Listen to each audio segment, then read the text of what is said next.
All right, everybody. Hello, how are you doing? Welcome to the real family. I hope you all can see me and hear me. Hello, everybody. I'm just adjusting.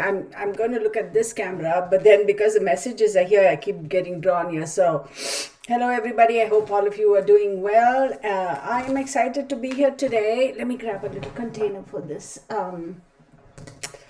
And excited, happy to see we have some early comers. Pauline is usually the first one here. Hi, Pauline. So, yes, I'm excited for the read today. Let me clean up this. Oh, that's not how I expected it to go. All right.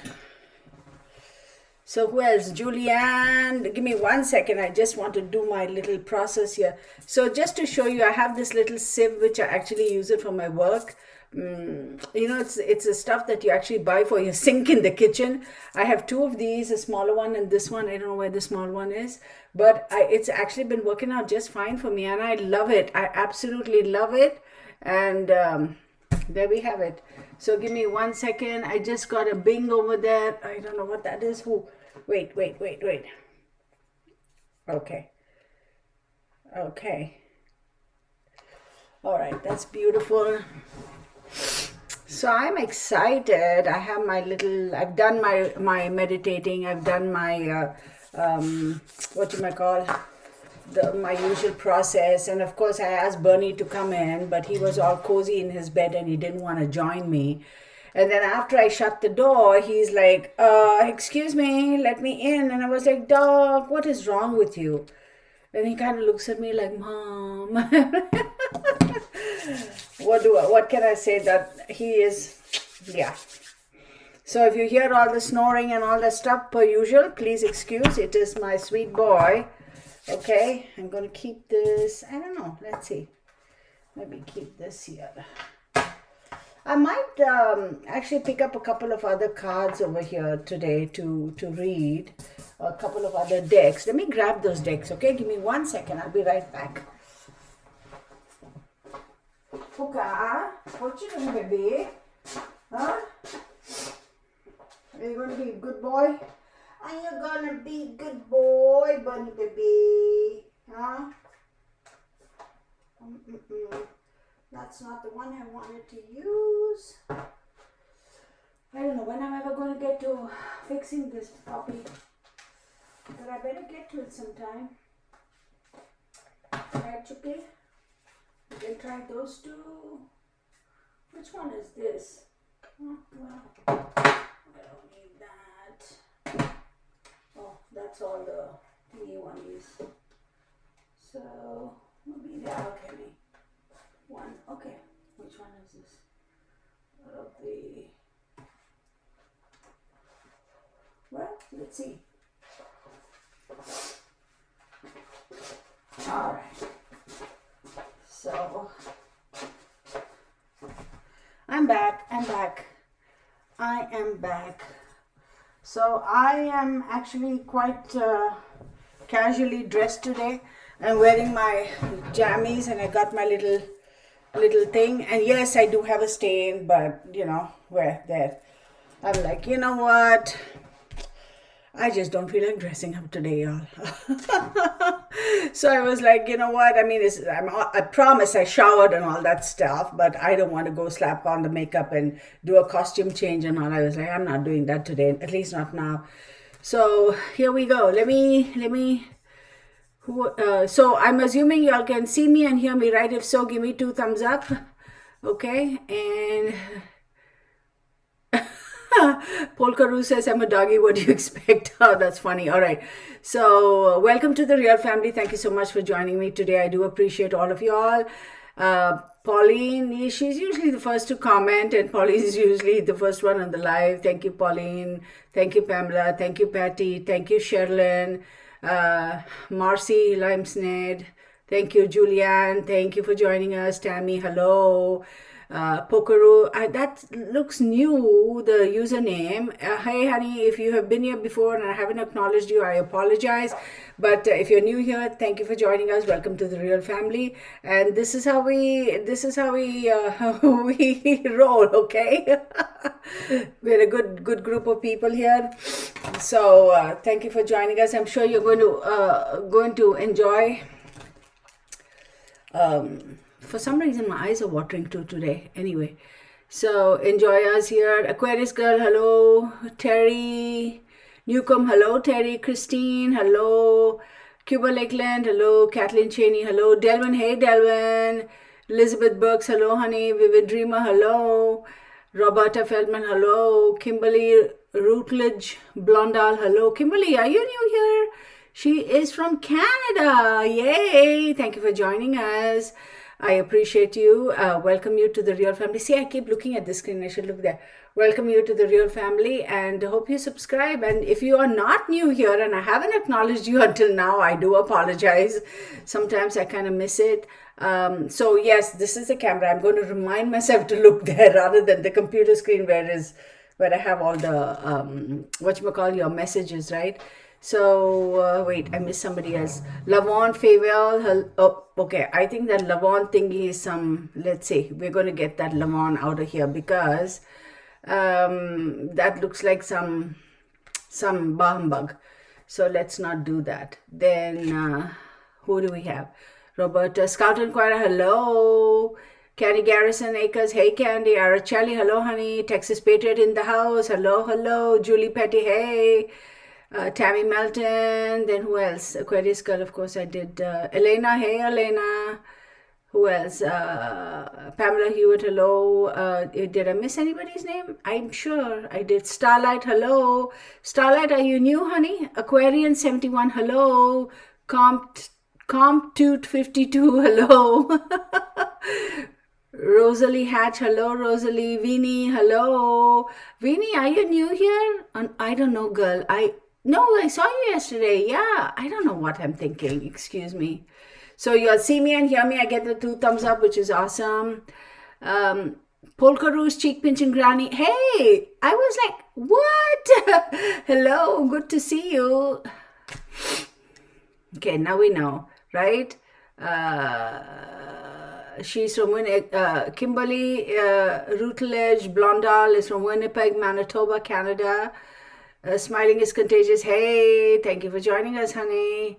Who else? Tammy Melton, hello. So we have a few minutes here to chit chat and then we can get on with it. Elizabeth Burks, hello. Afro-Human, hey girl, good to see you. Sherlyn, yes, we did speak in the morning. Sherry Paul, hey Sherry, thank you for joining us. So yeah, I'm going to start off by giving you all a little bit of information with regards to, thank you, Vinny. I appreciate you. Thank you. Let me see. Wait, is that the new tab? Starlight. Have any one of you watched a lady?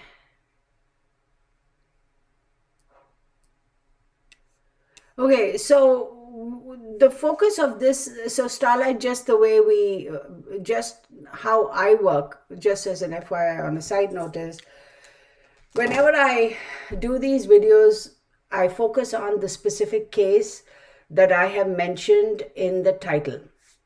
And that is to keep the energy focused for that particular case. Because if I start looking, and I hope you understand and can appreciate why I am so, strict with this, if you will. So while I'm doing the reading when the premise of starting the reading is a specific case, Jane Doe or John Doe, and I don't like to veer off of that just so I don't want my energy to be scattered because I channel as well. It's not just using cards, I channel as well.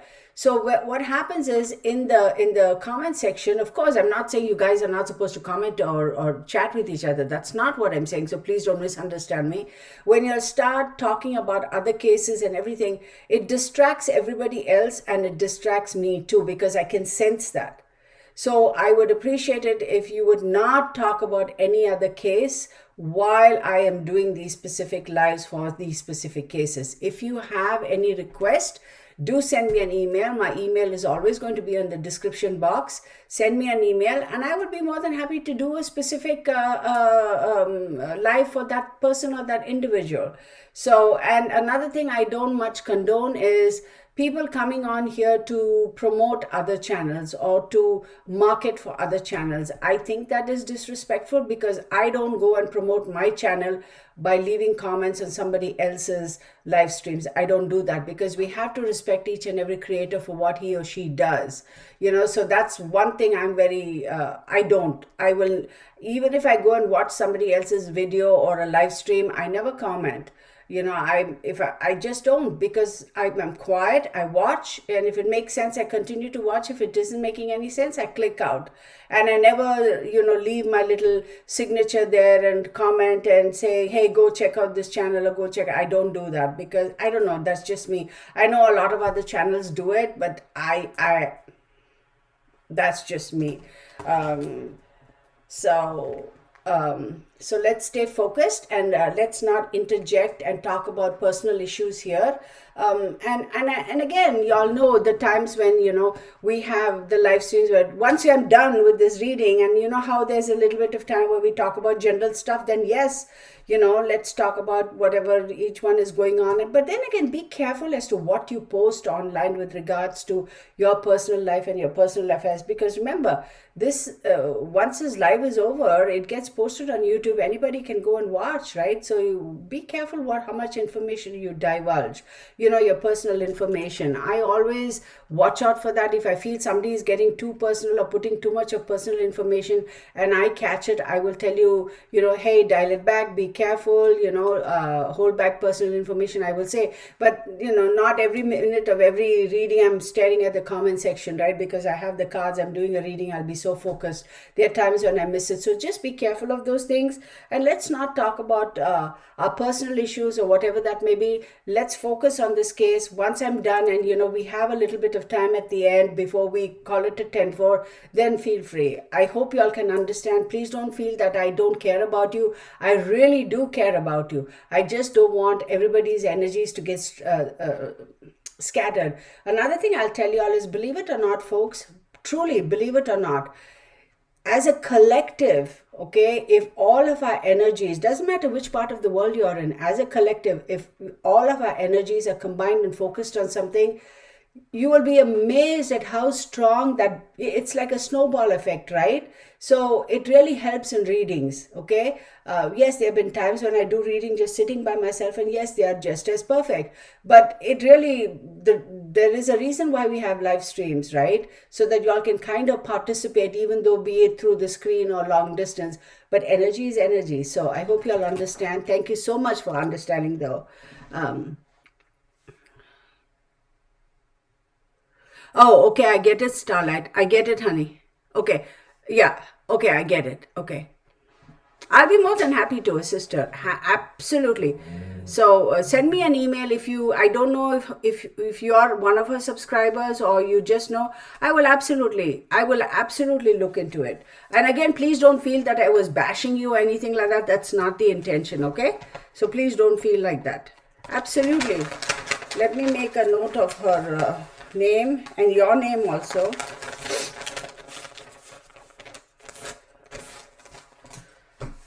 So thank you for bringing it to my attention, though. I did, though, Starlight, I did do, what is her name? Let me make her, let me, wait, let me get the name of that channel. No, I understand. Okay. Starlight, please don't feel like I was going at you. That's not the intention. I hope you can also understand where I was coming from. So thank you so much. Okay, I'm going to...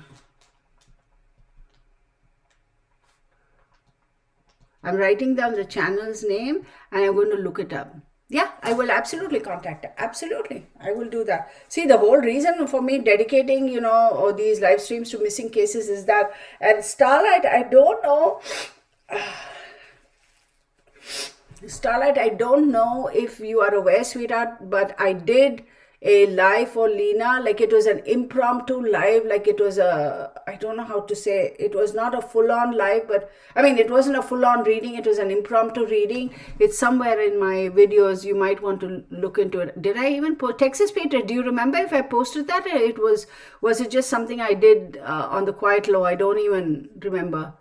Okay, so let's we have okay, we've reached a 7, Persephone. Okay, I wish to Starlight, thank you for your understanding, honey. I do appreciate it, and I will get in touch with her. Holly, hey Holly. Who else am I missing? Elizabeth Burks, Araceli, Roberto Feldman, Susie Q, hey Susie. Smiling is contagious. Tainted Mate, hey girl. Cat H, hello. I spy another Boston.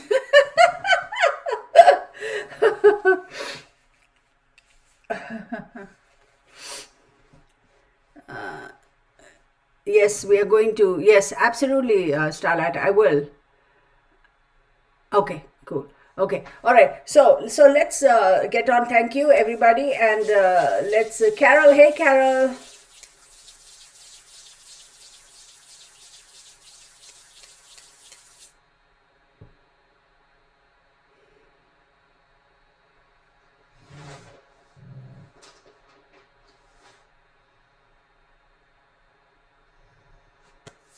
Okay. All right. So let me give you a little bit of background. No, Delvin, it's not going to be alive every day, Delvin. I'd go nuts. But anyway, where is that? What did I do with it? I thought I had that information right up here. Did I click out of it? Hang on one second, y'all.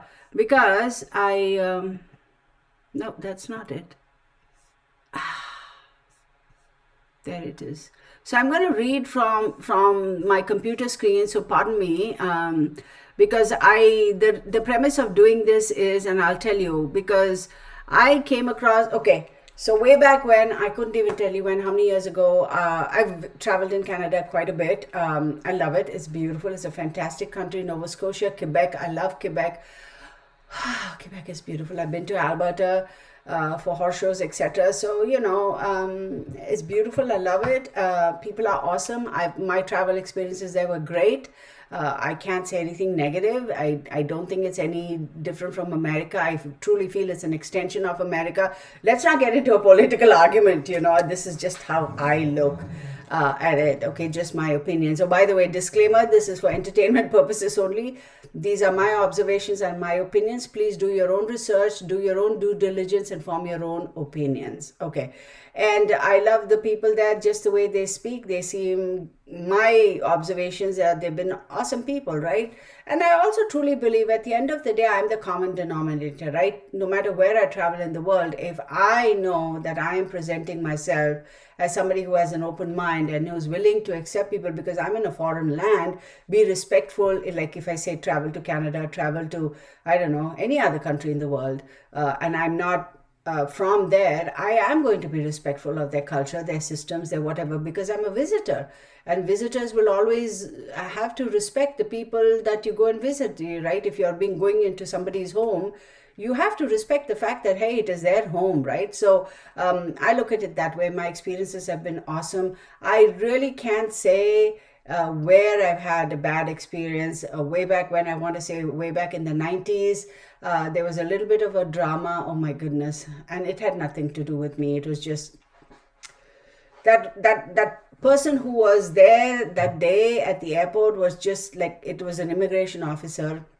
And I was actually, well, I may as well get into it. I was actually going through the country. I was going to be there for literally 36 hours because there was a conference over there. And I'm talking about Malaysia, Penang. So went to Kuala Lumpur, and from Kuala Lumpur I had a connecting flight to Penang, and I was literally going to check into the hotel, shower, change, go for the conference, and maybe have dinner and get on a flight and head back. And I was going to head back to Hong Kong. So and this was in the 90s, okay? At that point in time, there was no need for a transit visa, and I had all the paperwork and the invitations, and I was actually one of the delegates, FYI. So, all that stuff and the badges and the ID cards and whatever. But this particular immigration officer was just being very ratchety. And finally, I got so mad at him because I hadn't eaten anything and I was cranky, of course, when long haul flights, and I didn't have, anything to drink or whatever, just waiting, waiting, waiting. And he took away my passport, and I was like, I'm just sitting there. And every time I asked and said, what's happening? Nobody would answer. They would feign like they didn't understand English. And okay, come on, we're talking about Malaysia, okay? Malay is their official language, but they do speak English too. I mean, and I must have waited for about 4.5 to 5 hours.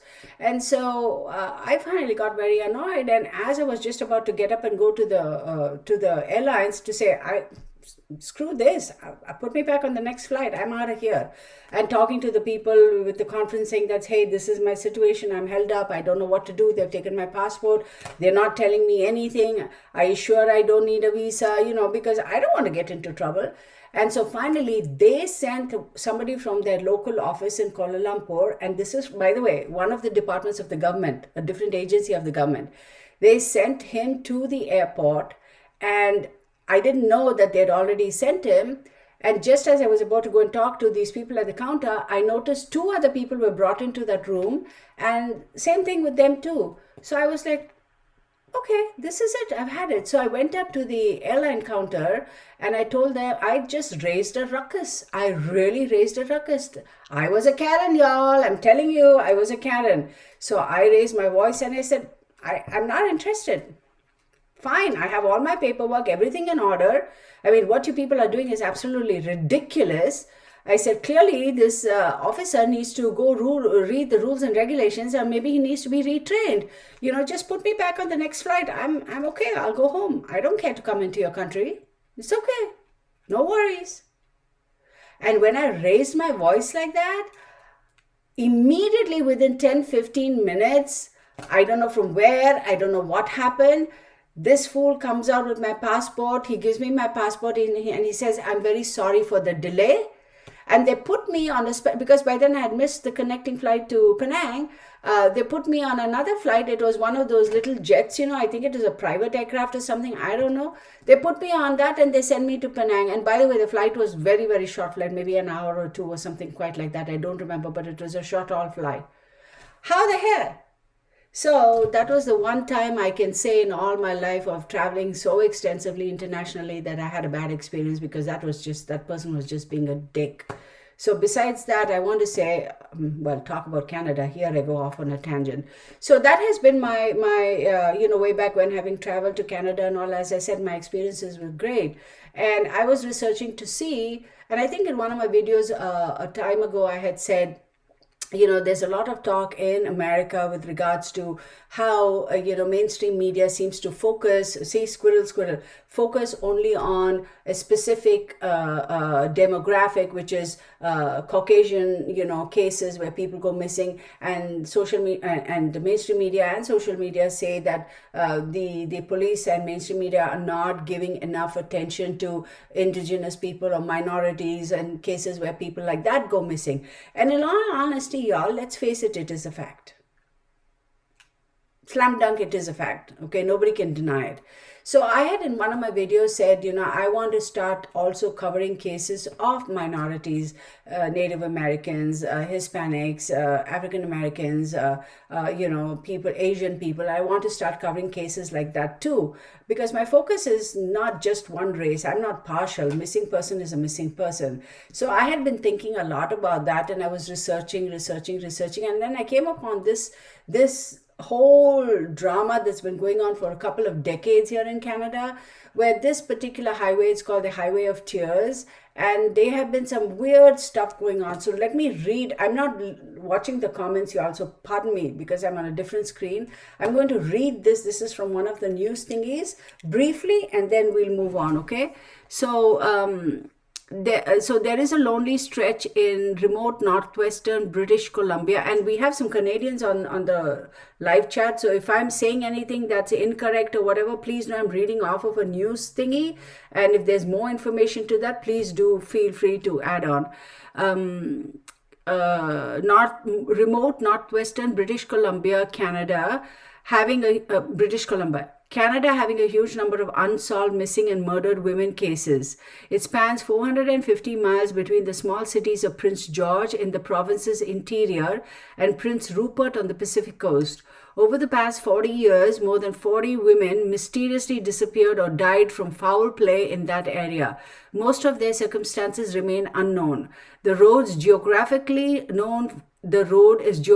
known as number 16 or the Yellowhead Route, but for good reason, locals call it the Highway of Tears. The disappearances began in 1969 and continue today. So apparently in December, there have been a lot of similarities. So police, the Royal Canadian Mounted Police don't want to come out and say there's a serial killer because, people get anxious, but they have thought about it, floated that idea around. And they're saying it's really, really weird. I'm trying to just read a little bit of it, not the whole article.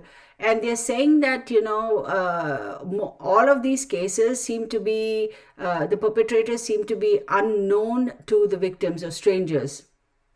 Okay. And here it says 2 significant independent government inquiries or investigations into the Highway of Tears and related matters also happened. One was a British Columbia Provincial Symposium held in 2006. The other, a recent national commission called the Missing and Murdered Indigenous Women Inquiry. It's called that because many victims were of Indigenous or First Nations ethnicity. So, and it goes on to say, this is interesting, okay? So, without exception, every victim in the Highway of Tears sphere is female. That includes confirmed murders as well as unsolved disappearances. Another harsh fact is many victims originated from Aboriginal or First Nations background. It's a reality that can't be overlooked. So, the demographic is female, high-risk lifestyle, known to hitchhike, found or last seen near Highway 16, 97, and 5. Okay? So I'm going to quickly read out the names, and once I read out the names, I want to take a second to just send positive energy to the parents, to the family members, and to the victims themselves. So let me quickly read out their names, no specific order. Gloria Moody, 27, murdered near Williams Lake, October 1969. Michelin Pear, 18, murdered near Hudson Hope, July 1970. Helen Claire Frost, 15, missing from Prince George, October 1970. Jean Virginia Samper, 18, missing from Hazleton, October 71. Gail Ways, 19, murdered near Clearwater, October 73. I'm going fast, okay, because you're a few. Pamela Darlington, 19, murdered at Kamloops, November 73. Colleen McMillan, 16, murdered near Lac La Hache, August 74. Monica Ignace, 15, murdered near Terrace, December 74. Mary Jane Hill, 31, murdered at Prince Rupert, March 78. Monica Jack, 12, murdered near Merritt, May 78. Maureen Mosey, 33, murdered near Salmon Army, May 81. Jean May Kovacs, 36, murdered at Prince George, October 81. Roswitha Fushbickler, 13, murdered, 13, oh my goodness, murdered at Prince George, November 81. Nina Marie Joseph, 15, murdered at Prince George, 1982. Shelly Ann Bascu, 16, missing from Hinton, May 83. Alberta Gail Williams, 24, murdered near Prince Rupert, August 89. Cecilia Ann Nicol, 15, missing from Smithers, October 89. Delphine Ann Nicol, these two are cousins, 15, missing from Smithers, June 1990. By the way, I did some research on both those young ladies. Teresa Humphrey, 38, murdered near Prince George, February 93. Marie Blanchard, 18, murdered near Prince George, March 93. Ramona Lisa Wilson, 16, murdered near Smithers, June 94. Roxanne Thiara, 15, murdered near Burns Lake, November 94. Alicia Leah Germain, 15, murdered at Prince George, November 94. Lana Derek, 19, missing from Terrace, October 95. Dina Braham, 16, murdered near Kesnell, September 99. Monica McKay, 18, murdered at Prince Rupert, December 99. Nicole Hoa, 24, missing from Prince George, June 2002. Mary Madeline George, 25, missing from Prince George, 2005. Tamara Lynn Chipman, 22, missing from Prince Rupert, September 05. Ayla Sarik Auger, 14, murdered at Prince George, February '06. Beverly Warbeck, 20, missing from Prince George, June 2007. Whew. Bonnie Marie Joseph, 32, missing from Vanderhoof, September '07. Jill Stacy Stuchenko, 35, murdered near Prince George, October 2009. Emily Rose McLean, 16, murdered at Prince Rupert, April 2010. Natasha Lynn Montgomery, 23, murdered at Prince George, August 2010. Cynthia Frances Maas, 35, murdered near Prince George, September 2010. Lauren Dawn Leslie, 15, murdered near Prince George, November 2010. Madison Maddie Scott, 20, missing near Vanderhoof, May 2011. Immaculate McKee Basil, 26, missing near Fort St. James, June 13. That is 2013. Anita Florence Thorne, 49, missing from Prince George, November 2014. Roberta Marie Sims, 55, missing from Prince George, May 2017. Frances Brown, 53, missing near Smithers, October 2017. Chantal Catherine Simpson, 34, suspicious death at Terrace, July 2018. Jessica Patrick, 18, murdered near Smithers, September 8, 2018. Cynthia Martin, 50, missing near Hazleton, December 2018. So by the way, these dates, 1894, 1993, those are the years. They are not the dates of the specific month, just so you know. And I do apologize, y'all. I had to really go through that really fast because, I mean, that was a lot to read. So I will put that list on the description box, and it's not just them. There are a lot of other cases that just missing, and the little bit of history I was able to gather information, and also based on my whatever whatever you call my thing is this thing is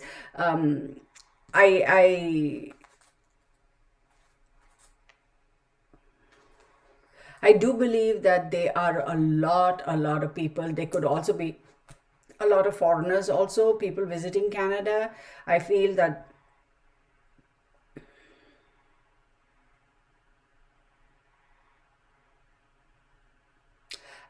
there are a lot of cases that have gone unreported as well. So let's just leave it at that. I'm now going to quickly check the comment section because I'm sure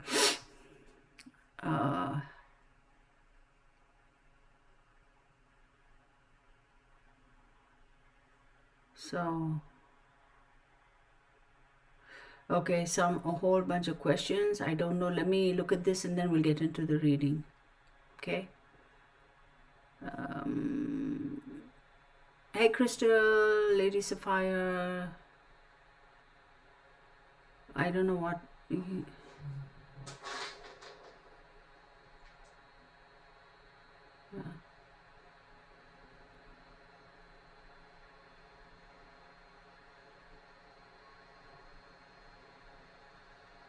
Yes. Yeah. Texas Patriot is just giving general information. Yeah. And when we talk about what Texas Patriot is saying, I hope you do understand that it's not personal. It's not her just shooting something off. It's the consensus. I mean, go look at what's going on. Okay. Elizabeth. I know, Araceli, I had to say that. I don't know why I went into that experience because, like I say, any country you go to, I mean, anywhere, you can be happy or miserable anywhere. Look at the common denominator. That's basically what I was trying to say, and I had to go off into a big rant over there. You know me. Excuse me. Susie Gomez, hello. Susie, thank you. Yeah, it's well into the hundreds. That's very true. Okay, so I'm trying to see if anybody, and then I can get into there are a lot. Okay. Yes, true, transgender as well.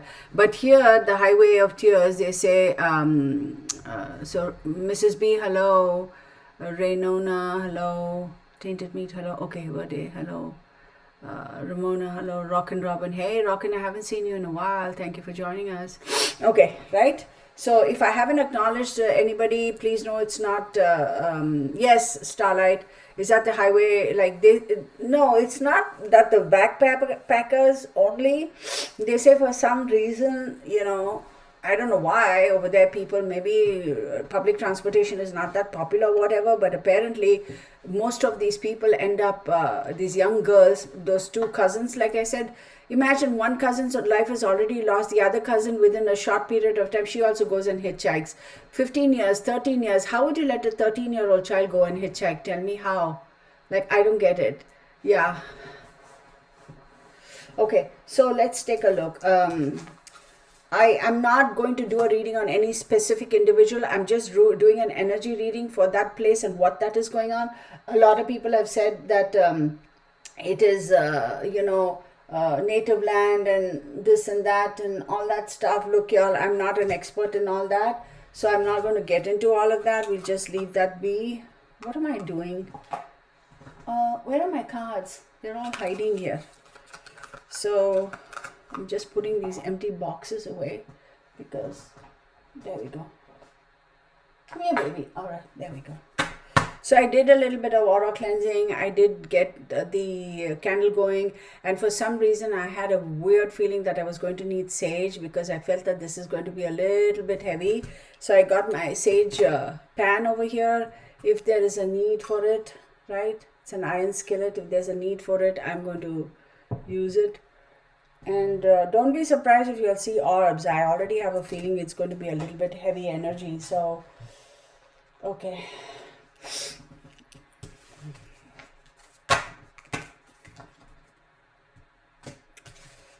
Let's get my trusted little thing here. Yeah, I wanted to, another thing I said was, let's take a minute just to send positive energy to these folks, to these ladies, these young girls who have died, and I never did that. So I'm going to shut my eyes for just a minute. Care to join me if you will?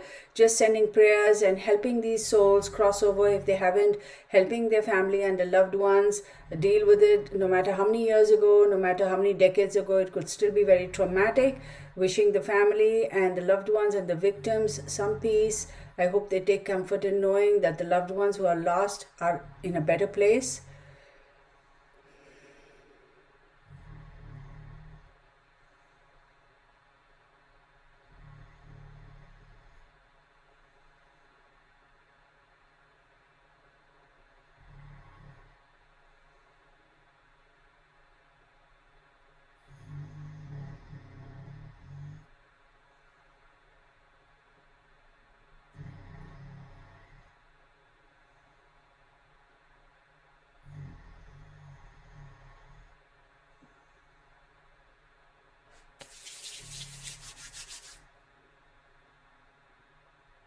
Okay.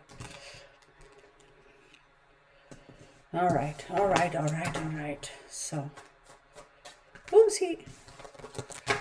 That wasn't even a shuffle. Just overall energy for that area and, what's going on and, that sort of stuff.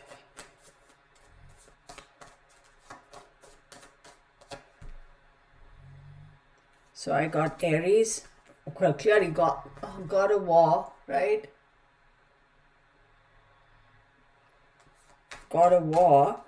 But hang on one second. I think I had the highway numbers. Let me pull the highway numbers. What are the numbers for the highway? Yeah.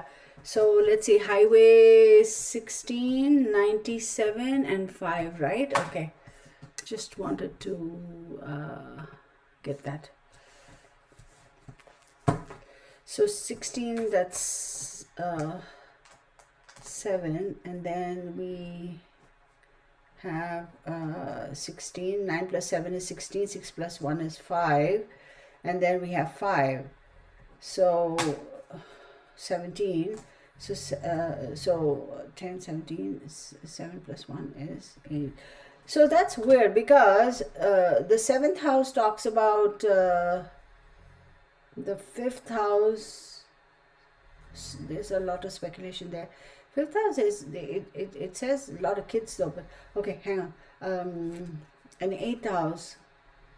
So 8th house, as we know, deals with death, secrets, occult, regeneration, sexual energy, finances, and wills. So I understand, finances and wills don't come into this, but the occult, secrets, death, regeneration, that clearly does apply. And we're talking about Aries. Aries is, so let me look at 1, 2, 3, 4, 5, 6, 7, 8th house is Scorpio.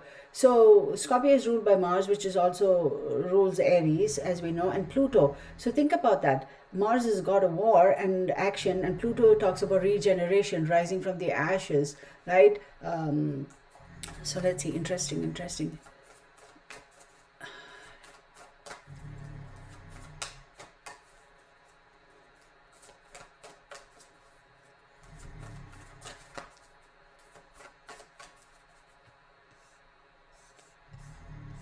Yeah.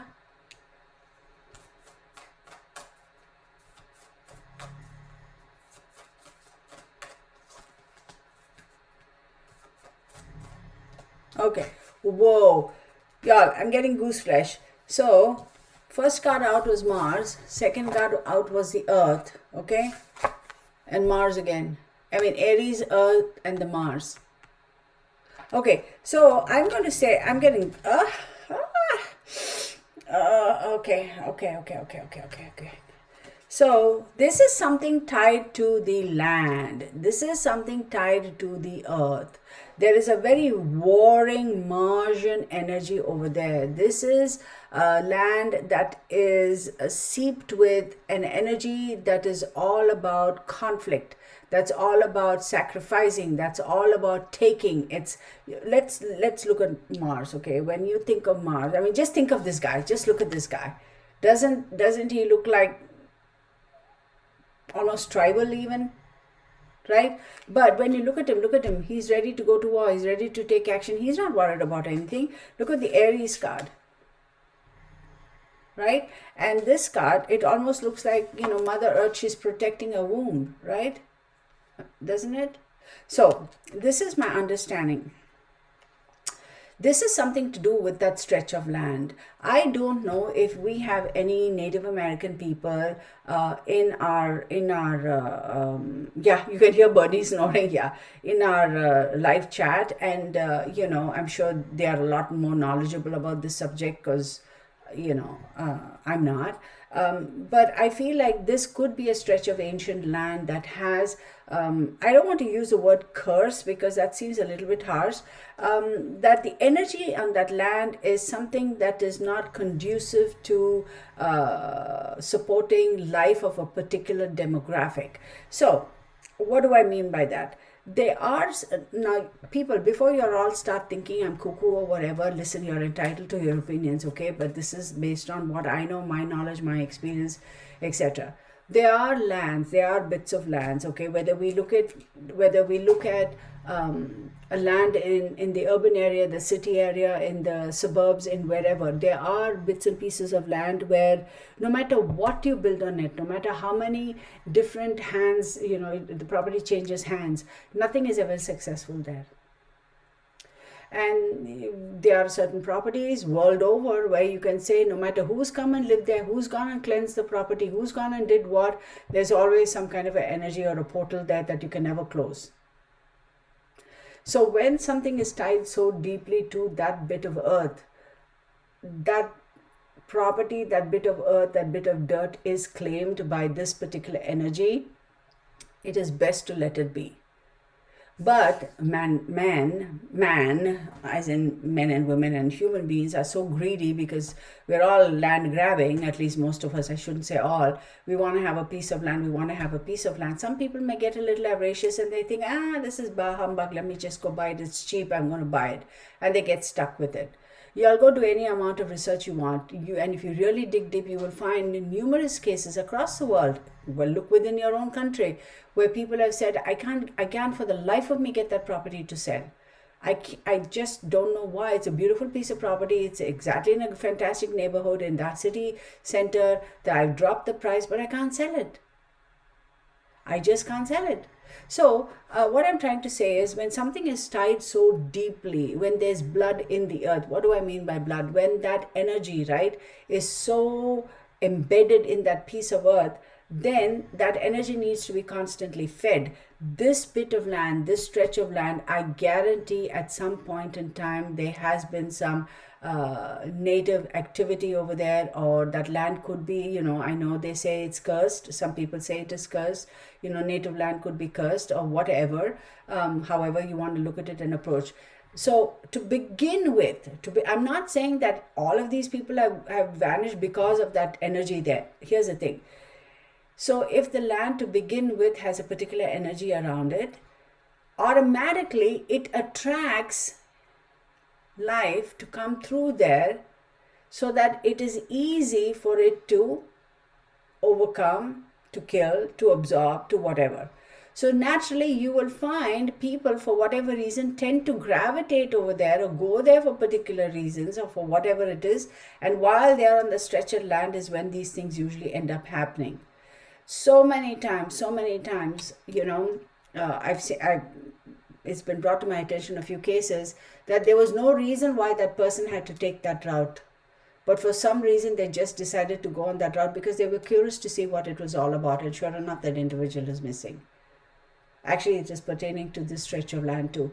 So it kind of, for whatever reason, we tend to gravitate, these lost souls, these women who are basically sacrifices, they gravitate over there. Why does a 15-year-old, why does a 13-year-old have to hitchhike? Who lets a 13-year-old hitchhike? So a 15-year-old hitchhikes and she doesn't come back home, and sure enough, within 9 months, their cousin sister, also same 15 years, she hitchhikes and she goes. Like, I would have thought you would have learned your lesson, right? And said, no, you're not going to hitchhike, when it's already happened in your family. So, I mean, I'm not there to judge. I'm saying that's the normal way of thinking. So the land has that energy, and then it makes it perfect room temperature for things to happen, if you know what I mean. So let's get on with this, because I could go off on a tangent on that. I'm not going to do that. Let's read this. Very, very interesting. And so when we talk about the Earth is Venus, and what are the odds? And she's right in the middle, and it's 8. And the 8 talks about will, secrets, occult, death, and regeneration. And it clearly shows, no wonder that all of these people are women. Venus, it's women. Oh my God, Bernie, seriously, can you tone down your snoring?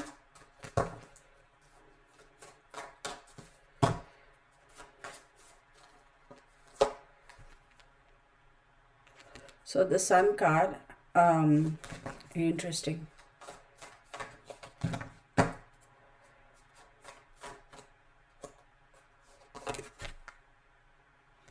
The Tower card.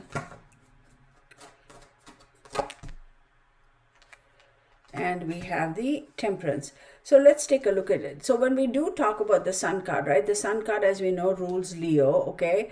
And, they say make hay while the sun shines. When the Sun card pops up, it's usually associated with younger people, with kids, under the age of 19, if you will. And the Sun card also talks about things coming to fruition, everything going good. The light is bright. You can see your path. You can move. You can do whatever. It's like a go-ahead sign. And then that is on the Aries card. And then on the Earth card, we have the Tower. And then on the Mars card, we have Temperance. So this is a little bit like very telling. So absolutely, without a doubt, these people are lured in by a stranger of the opposite sex. Absolutely lured. Okay? And once they are lured in, then things break apart. Then the crime is committed. And then we have Mars again, and then we have Temperance, which is a Sagittarius card. Again, a fire card. So this, to me, I would say, let's take a look at the Sagittarius. 1, 2, 3, 4, 5. Leo's the 5th house. 6, 7, 8, 9. 9th house talks about distant travel, etc. And intellect, of course. I'm going to say that whoever has been doing this, is it one individual person who is the perpetrator, like a serial killer, or is it like a group not a group, it's like multiple offenders, or is it a single offender? I don't know, but I'll tell you one thing. Whoever this offender is that I see here, the one who has done the most, is regular on that stretch of freeway, drives around over there in that area quite a bit, okay, is familiar with that area. And I'm also going to say that person is a very balanced person, in terms of, if you were to see that person cross your path, you would never in your wildest dreams imagine that this person is capable of such heinous crimes. Now, these go back to 1969, okay, so there is a possibility, like I said, there are multiple perpetrators, but I don't know which perpetrator's energy I'm seeing over here.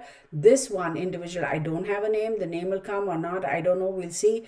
If you see this person is very balanced, has a very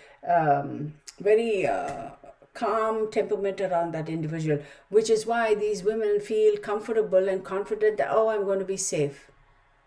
Do you get what I'm saying? So that's what's been happening. Let's take a look at this. Give me 1 second. I went out on a couple of long walks today with Bernie, and ever since then my eyes have been watering. So fun times. I don't know if I want to use these. Let me see. Give me 1 second. Oh. Give me 1 second now. No, come on, baby. I don't want to tear it. I'm not sure if I want to use this or not, but I don't think I will. I'm not going to. I got other cards that I can use. Hang on.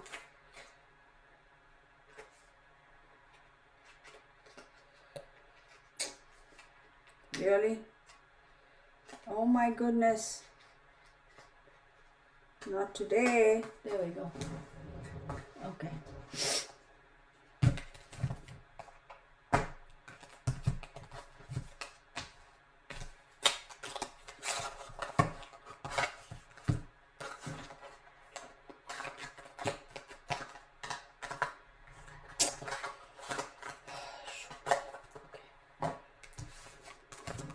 Very interesting energy around there.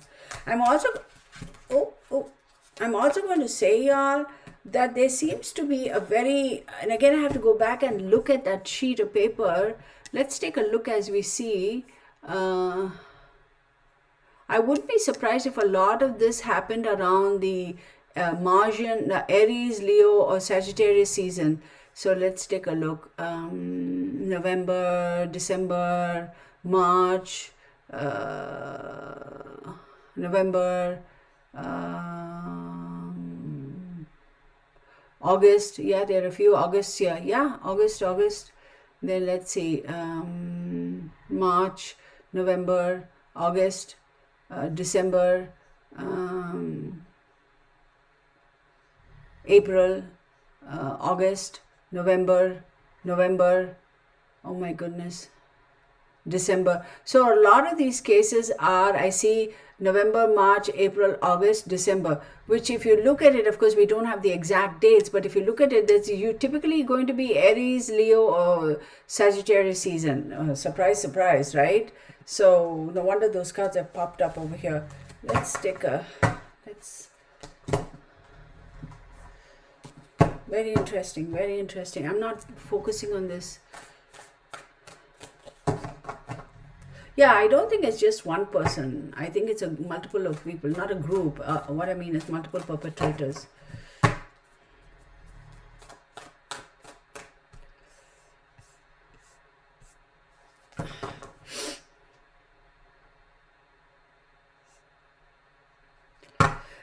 Okay, so it's not one person who's doing this. It could be multiple people. But yeah, you're right. I mean, if they have tried and tested, see, this individual that I'm picking on, I think he has done multiple such things. He has absolutely done it. So he's done it a couple of times and he's realized, oh, nobody looks for these people, first and foremost, because of their demographic, and nobody goes and looks for these people. So I'm going to use that as my hotspot, like my, it's like going to the bar and picking up somebody, right? As callous as that sounds, that could be, you know,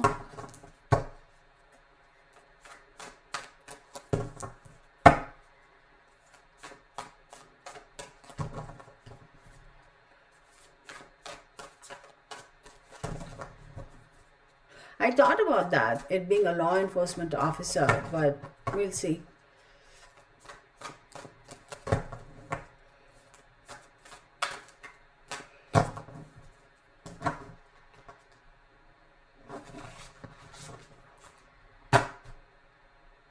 No, y'all, this is crazy.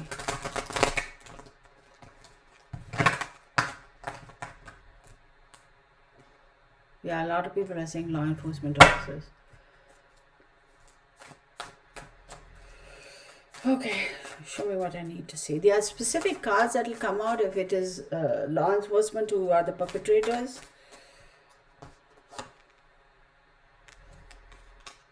So when I talk about this individual being very balanced, I feel like this individual has a proper family and all that set up.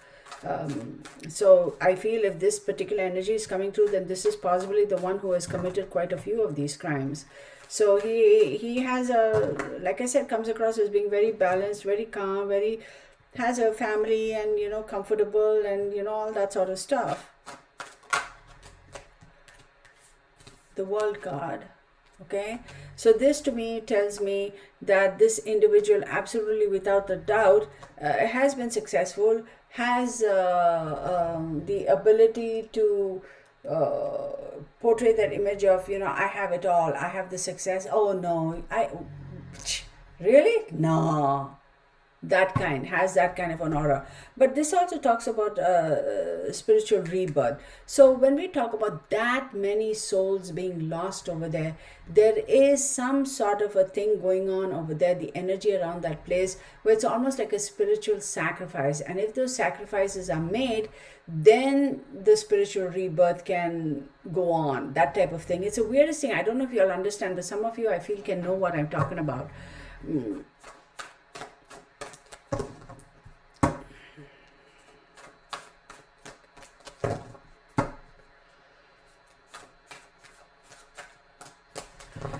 Yes, Delvin, because I have set it to give a 30-second gap. Otherwise, if you're keep posting, it goes so fast that I could miss it.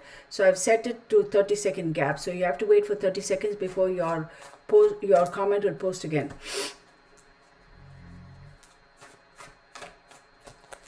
Yeah, I know what you're saying, Polynesian grooves.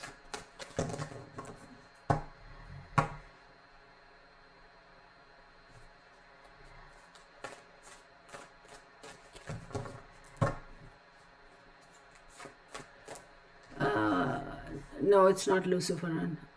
Wait. Okay, something about Kylo. Hang on a second.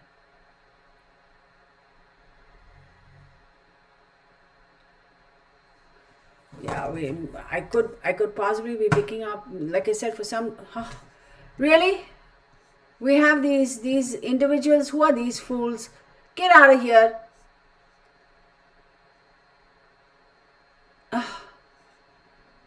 Yeah, thank you. Texas Patriot caught it. Thank you. Pinata Samira, hi. Could be Highway Patrol too, but let's see. Hang on one second. Judy, this is B. Hey, Judy.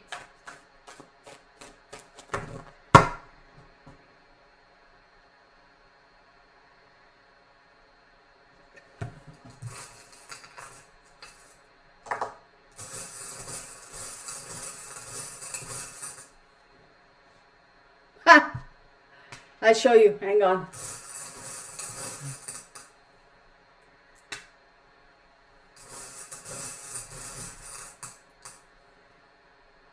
This could possibly be a badge number or a vehicle number. Hey, Carriage House. 1, 2, 3, 4. 3 more. 5, 6, 7. Okay, this is very interesting. Are you ready? Okay, no specific order. Y'all figure it out. I'll show y'all.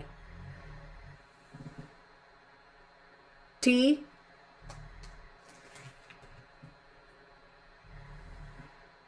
D,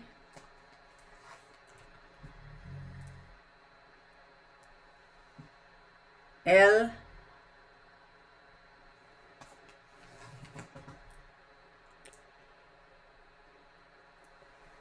H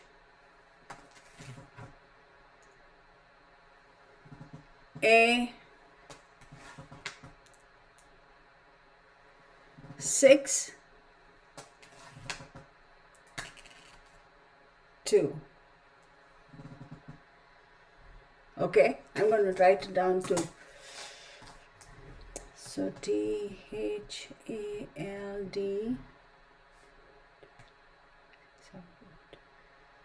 THALD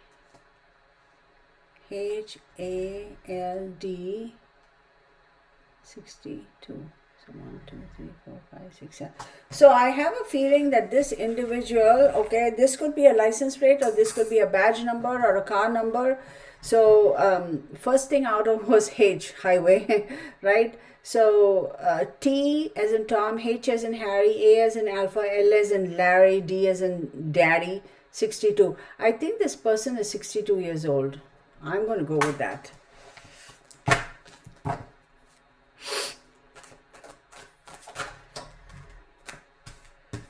Ace of Pentacles, always offering these people something, always offering them something.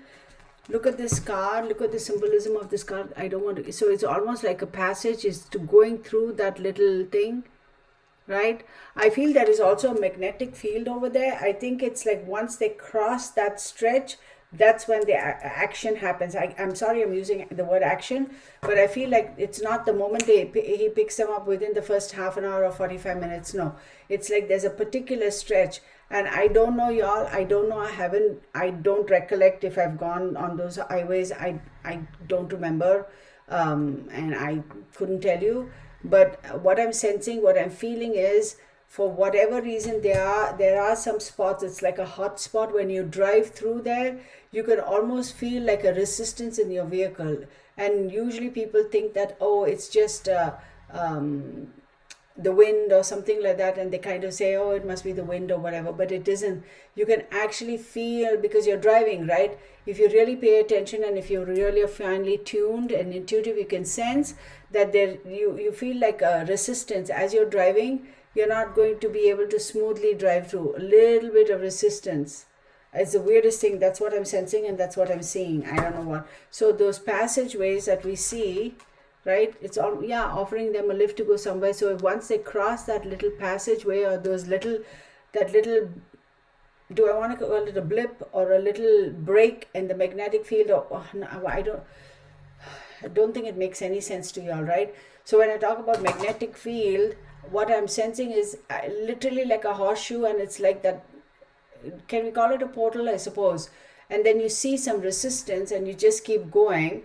But then the next question is, well, if that's the case, Kirtana, why is it that not every single person who drives on that freeway or the highway is dead?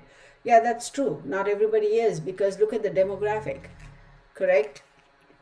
So there's a reason why that particular demographic is targeted. Now I'm getting itsy and antsy and all kinds of... I'm going to also tell you that this individual has had some sort of a surgery in the left eye, the 62-year-old person. Injury or surgery on the left eye.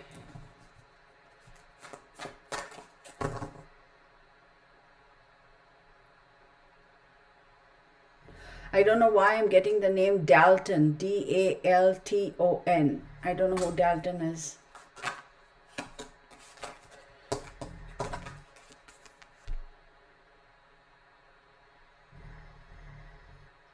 So when we talk about Seven of Wands, it's self-defense, protection against competition, etc.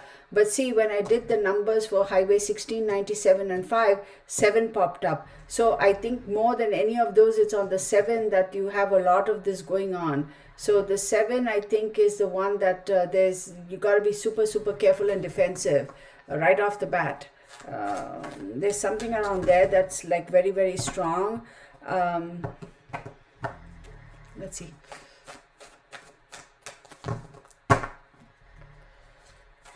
Exactly, you're right, Kylo. There are a lot of people who use those freeways, but not every single person who goes there goes missing, right? It's a specific demographic.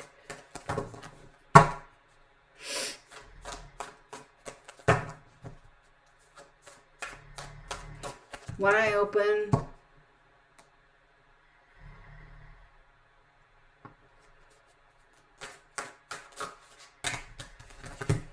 I won't focus on that, okay, because I'm getting distracted. Okay, we have the Ten of Wands, the Two of Wands, and the Empress. Let's take a look at this. So the Ten of Wands does talk about feeling very burdened and feeling burdensome. The Two of Wands talks about waiting for results, to make a choice and travel plans. So every single one of these people who have passed, every one of them had a choice. Okay, they chose not to make the right decision, or maybe that is the norm for them. You hitchhike and you go because of the poverty levels. If that's the only mode of transportation to go from one place to another, it was a norm and they was okay with it. Okay, and the Ten of Wands feels that there's a lot of burdensome feeling of burdensome on the communities over there. And then you have the Empress card, and the Empress card is ruled by Venus, is luxury, pregnancy, abundance, beautiful, bountiful start. But the Empress card with the Earth card clearly talks about the very, very strong feminine energy that is always going to be the ones. Is there a chance that a few males have also been missing and they're not being spoken about? Yes, but that particular stretch with the highway of trust, it's always going to be women who are going to be sacrificed, more than the male, more than the transgender.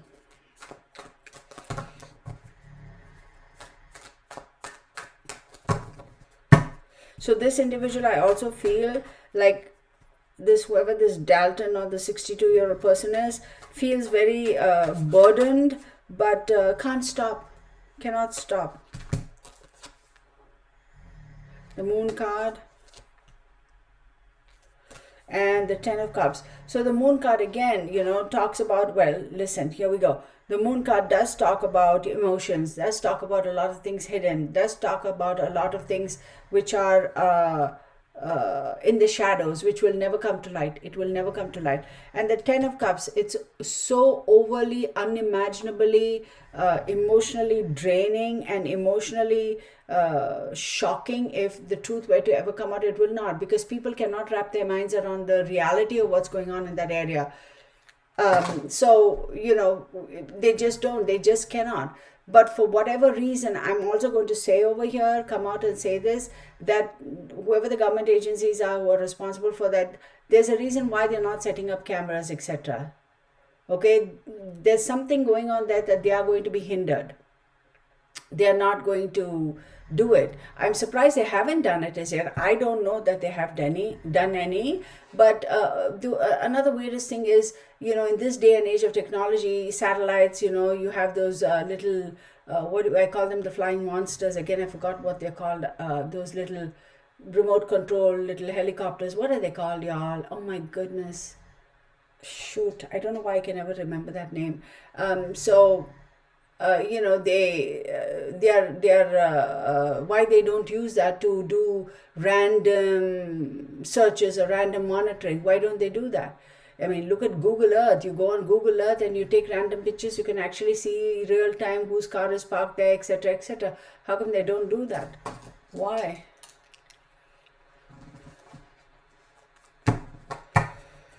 Okay, so hey there, Ice Princess. How are you? Drones. Thank you, Suzy Q. For some reason, I keep forgetting that word.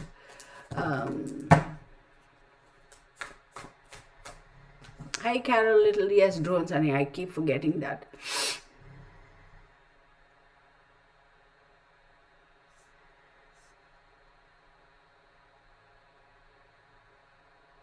The Killing Fields, yeah. Didn't they make a movie out of The Killing Fields?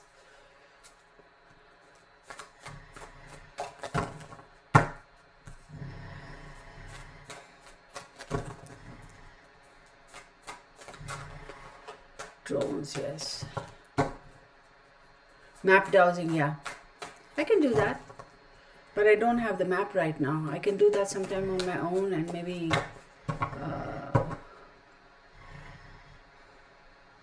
What? Mrs. B says it's a harsh thing to say. I don't know.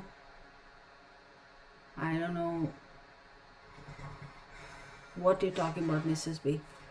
Connie Torres, hello.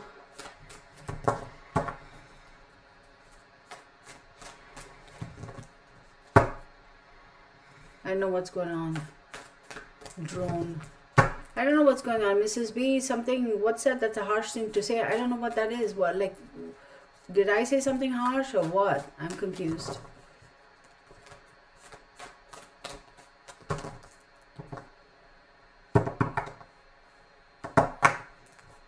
Give me 1 second, y'all. Let me pull a picture of that and see if I can get it here.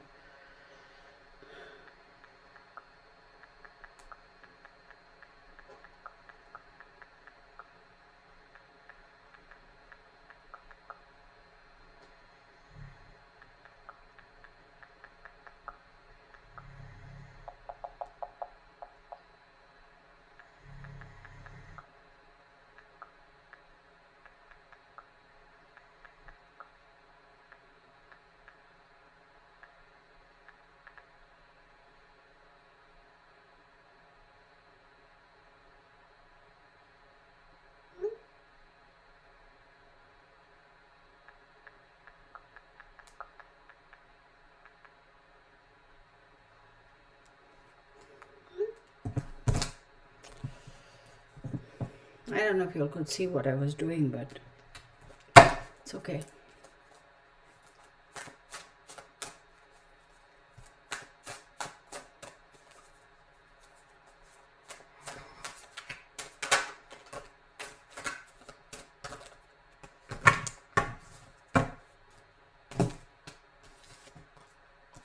Three of Swords.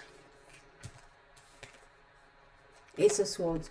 So of course with the Three of Swords, right, we do know the Three of Swords talks about heartbreak and depression and all that stuff, and you have the Ace of Swords, and Ace of Swords talks again about new ideas and new conflict and lacking mental clarity, that sort of stuff. It's either having mental clarity or not having mental clarity. But the fact that these two pop out, I feel like there is no clarity in terms of, why this is happening or why this individual. I don't know who Dalton is, y'all. For some reason, that name is like, not like, it's just stuck in my mind. I don't know who Dalton is. That there is no mental clarity. And I'm also going to tell you, here's the thing. I truly feel that there could be three people over here who have been using that stretch of land as their hunting grounds, literally hunting grounds. And I'm going to pull something here.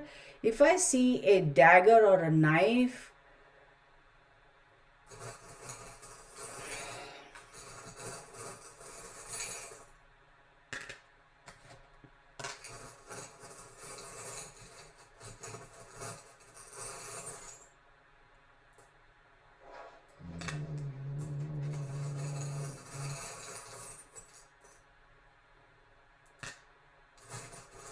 I'm going to pull 5.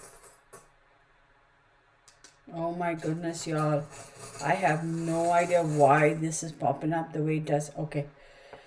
So, this, okay, may look like a butterfly, but it's actually a mask. Okay. So, whoever this perpetrator is definitely wears a mask. Okay. The fact that these two thingies are showing up very clearly.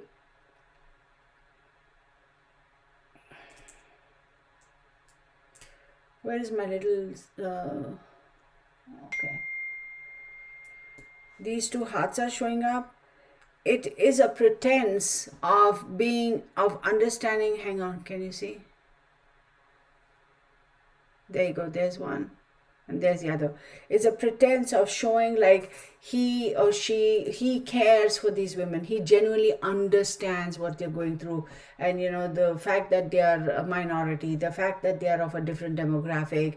So that's the draw. And when these people hitchhike and get into the vehicle of this person, the main person whose energy I was getting, the one with the temperance card, I do believe that he comes across as being somebody who you can relate to. You're not going to feel threatened at all because he has that aura about him. And so they blindly trust him. This person will have seashells or something to do with the sea on the dashboard of the vehicle. I'm clearly seeing it. And I wouldn't be surprised if this person has some sort of either like a tattoo or some sort of a thing like this wearing around the neck. something like that. Either a tattoo or wearing around the neck, and the tattoo is not going to be on the arm and all. I feel like it's going to be somewhere on the wrist or even around here on the chest area. It's weird. I don't know why they're showing me that. I don't understand. If I knew, I would tell you also. I seriously don't know why.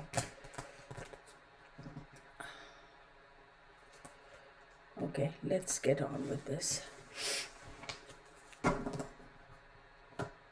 Oh, Dalton McKinty was a premier of Ontario. Oh, okay. I thank God. I just saw that. The bullseye made me like, oh, shoot. I didn't even know that. Oh, my goodness. Oh, my God. Patty, thanks for sharing that. Wow. What is he doing then? Because I have a feeling he kind of seems to know what's going on. Whoa, whoa, whoa, whoa, whoa. Hang on. Let me step in. No. Okay. Okay. Let's, hang on. We have feathers flying in the hen house. Okay. Okay. Wait. Hang on one second. Hang on one second. Things are getting out of control. Let me see. Let me go back.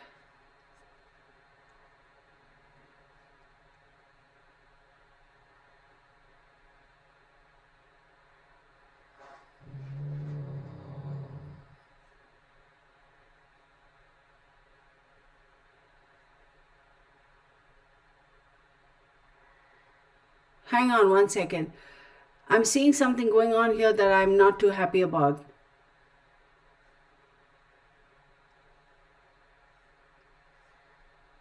Okay. Yes. Okay. So Kylo says, what about map dowsing? And I don't know what's going on. Mrs. B says that's a harsh thing to say. I'm sure she's not talking about Kylo, because Kylo asked about map dowsing, and yeah, a lot of people don't know what map dowsing is, so she explained it. That's fine. So what has annoyed Mrs. B? I don't know. Listen, I want to make one thing clear. What's going on?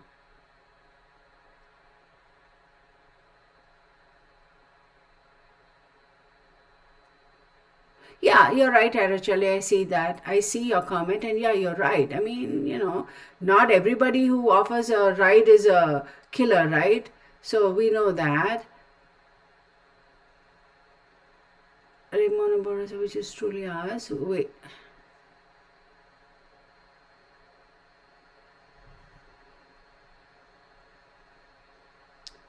Something has transpired here.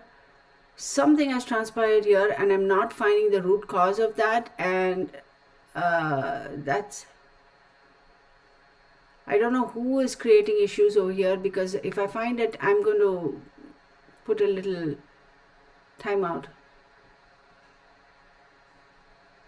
Okay, so I'm not finding it, and what caught my attention was this comment, and that's first and foremost, Mrs. B. I don't know what your comment is about or who it's regarding. I wish you would tell me, because if I have said anything harsh, I do apologize.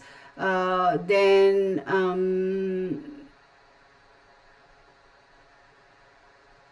who are we talking about? Reality is harsh a lot of time, but who is saying harsh stuff? I need to know. Texas Patriot, could you ping me and tell me what that is?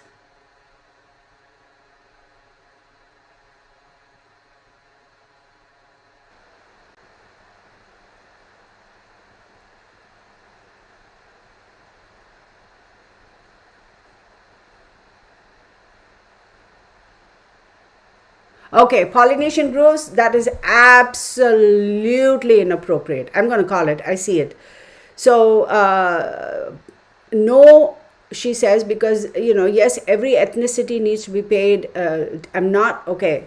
See, this is the kind of stuff that pisses the snot out of me, and the glasses have come off. So, every ethnicity is important. Okay, we have to pay attention to all of these cases, regardless of whether they're man, woman, child, LGBTQ, whether you're female, male, your age, your ethnicity, your religion, the color, regardless of all that, every one of these cases need to be given its due diligence. History has shown us that traditionally they are not. They are minorities. that have not been gotten the due attention by mainstream media or social media or law enforcement or the government agencies for whatever reasons, right? So that's what I meant. I am proposing that yes, they should all be given their due diligence, and I want to do my little 2 cents bit of something to be able to bring these cases to the forefront, to bring these cases under the spotlight. So hopefully something will come of it. That's where I'm coming from. But when Polynesian Groove says no, more attention needs to be paid to natives first and foremost. You whites forget us always. See, Polynesian, everyone knows the Jewish and African story. No one knows our story. Okay, Polynesian Grooves. See, when you make a blanket statement like that, it kind of is very disrespectful to everybody over here. And I personally don't appreciate it. I understand where you're coming from. Hang on.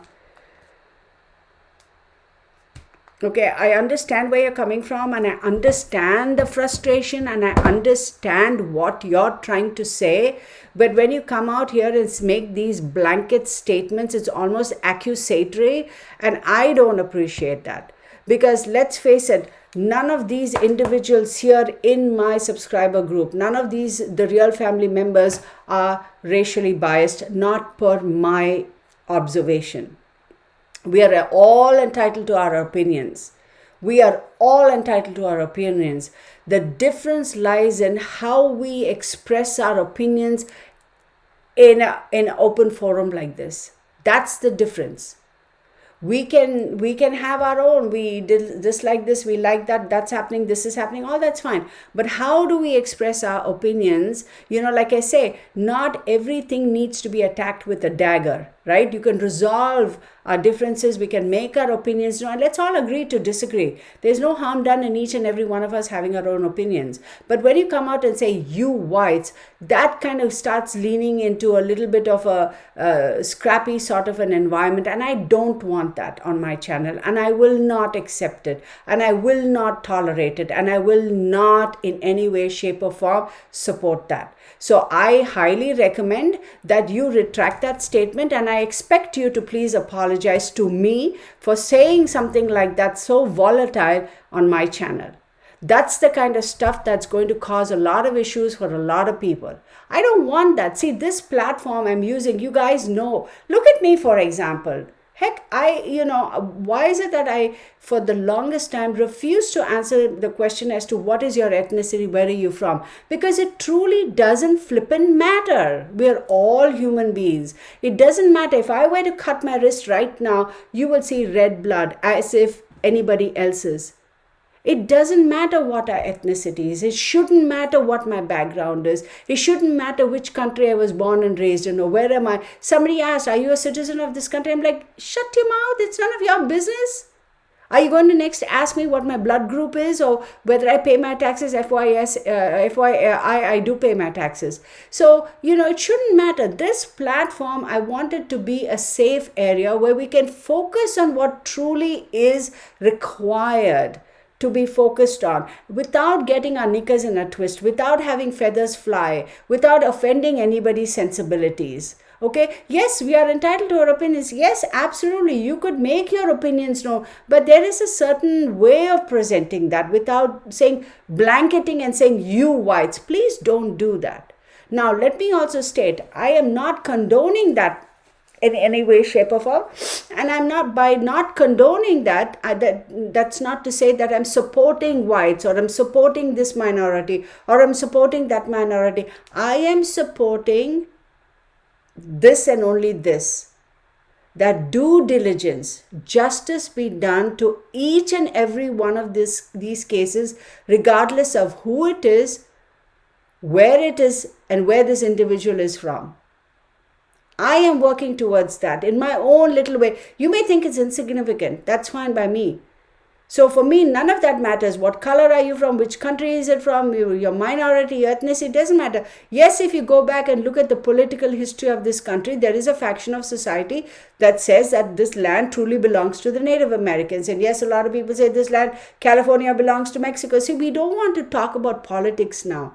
It doesn't in any way, shape or form contribute to what I am trying to accomplish here. It really doesn't. So can we refrain from getting into can we refrain from using languages that could incite some volatility here? I don't want that. So please know that that has really upset me, because it's like, I try so hard. I'm not one of those channels that's on YouTube just to cause chaos and cause drama and cause ruffle everybody's feather just because I feel like it. I'm trying to be a YouTube channel. My intention of having a YouTube channel is to be neutral, not because, oh, I'm afraid to take a stance. That's not it. I have taken a stance, and my stance is not to focus on the stuff that really does not in any way, shape, or form behoove the progress of society as a whole, regardless of what color, creed we are. Do you get what I'm saying? I don't know. It's kind of bothered me a bit. So let's not get into that. Polynesian Groove, you owe me an apology for that. Absolutely.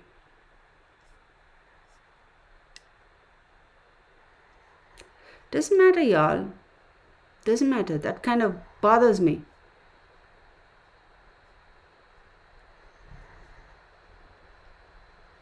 Let me go into a little bit of a yes, I get it. Yes, she has a right to vent. Absolutely. But how you present it, honey, that is what it is. That's what I'm trying to say. We are all here. We have an open forum. We can express ourselves. But how do you present it? We all have our opinions. Absolutely. We all do. Right? And we are all entitled to our opinions. But how do we present it? How do you state it? For the choice of words we use, could make a lot of difference. That's what I'm trying to say. So I don't want that negative, that political thingy going on my channel. I don't want that. Okay.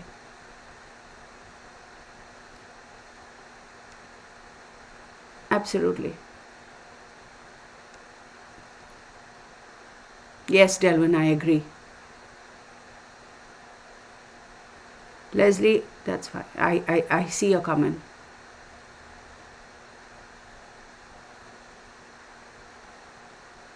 I don't know what SJW means. Leslie, Lena's something.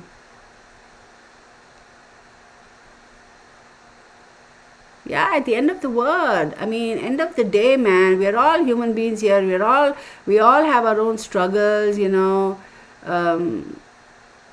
it's all good. It's all good. Sometimes we have to learn what the boundaries are, and we set the boundaries, and it's fine. I'm not saying Polynesian vibes is not allowed on the channel. That's not what I'm saying. Sometimes tempers fly because energies are high, but it's how you present yourself, right? That's all good. So let's get on with this, okay? Yeah, there's no color in the real family. Thank you very much, man. We're all, listen, y'all, listen, here's the thing. Seriously, and it breaks my heart. It almost makes me want to cry. Shoot, we're in this world for what? How long? If we are lucky enough, we get to see 55. If we are lucky enough, we get to see 25. If we are lucky enough, we get to live to 85. We are here for a brief period of time. My God, look at these women. Look at these girls. Are you kidding me? 13 years old, 15 years old. Okay, let's look at the other end of the spectrum. Let's look at across the other ethnicities. Kids as young as 8 months old, 9 months old. Young men, 20 years, 19 years, 18 years. Forget about what ethnicity they are. Forget about that. People who are so young are passing, and here we are, sitting in this beautiful world, have been blessed with this fantastic opportunity of living life on this earth. We get this one chance to live this life, and we are going to sit and squabble about stuff that truly doesn't matter. We don't want that. So let's focus on what really matters. And I'm going to stop because I think I'm kind of getting a little out of hand myself here. So let's stop. Okay, we're all good. Polynesian, I'm not, you're always going to be welcome on this channel. Absolutely. So I don't want you to think that I'm not going to welcome you. No, you're not blocked or anything like that. But It's all good. It's all good. You vented, I vented, somebody else vented. We kind of understand what the lines are and the boundaries are, and moving on. Okay, so that's fine. And Polynesian, I really would be upset if you don't come back on the channel. Please do, but don't feel like, oh my God, everybody is kind of mad at me. No, we've vented our feelings, we made ourselves known. Now we understand how we feel, and our little boundaries and our little quirks and all that stuff. And I suppose we needed some feathers to fly today. I suppose we needed to shed some feathers. We shed and we move on. Yes, okay, Elizabeth. So let's look at this. Elizabeth Burke says someone in power position is the protector of the murderer or the perpetrators themselves. See, that's a possibility. And also, I do believe that maybe for whatever reason that they don't want to deal with this, because as harsh as it sounds,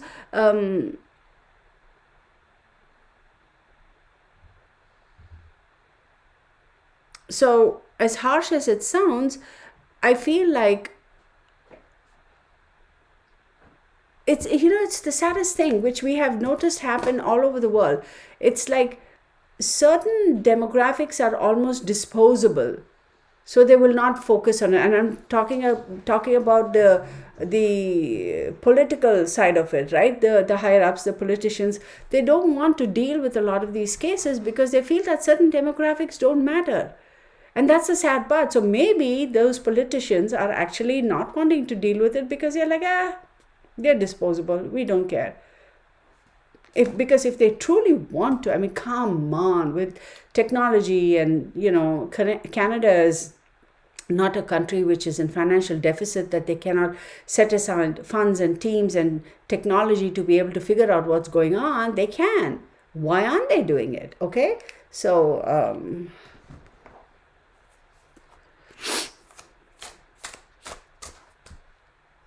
yes, we blink and another 10 minutes of our life is gone.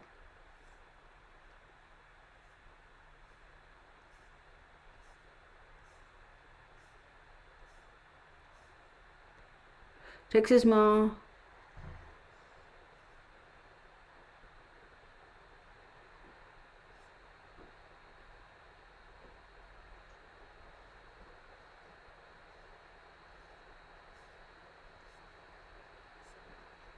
Okay.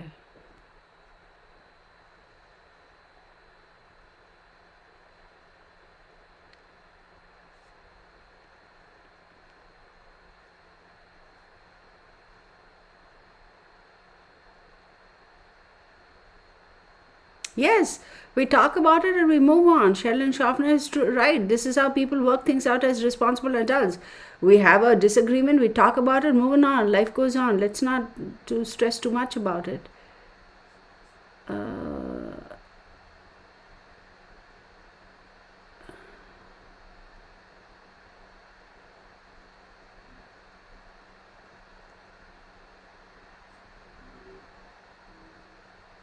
Moving on, Rebecca. Moving on.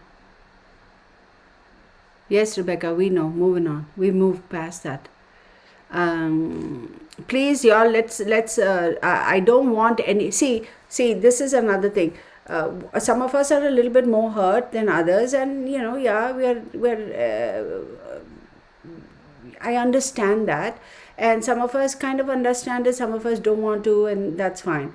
Everybody, we make little boo-boos. God knows I've put my foot in my mouth, y'all. Come on, y'all know that. So let's not kind of go on and on harp about it. I think we've all expressed ourselves and made our feelings known, some of us a little more than others. Let's move on. And I truly hope that she comes back because, I want this to be a safe platform for everybody. Yeah, please feel free to express yourselves, but then it's just a question of how we express ourselves. Okay, so... that's why I said she needs to apologize to me, to nobody else. That's why I said that. Yes, Lena, I do get what you're saying. I know what you're saying, Lena. I completely know that, and that is a truth. The world is a melting pot. Oh my, for God's sake, yeah. Okay, let's get past that and let's start focusing on this, okay? Because see, I'm telling you, that energy, that ratchety energy, y'all, look how it got everybody's knickers in a twist, mine included. The only one who's cool and calm is our wonderful saint who's whatever. Okay, so this is a different set of cards I'm using, and I'm not going to show you all what type of cards they are because some of y'all kind of might freak out. I don't want you to freak out. Okay, I'm going to just lay them out, and then I'll show them. Ladies of Fire, let it go, let it go. Yes, thank you.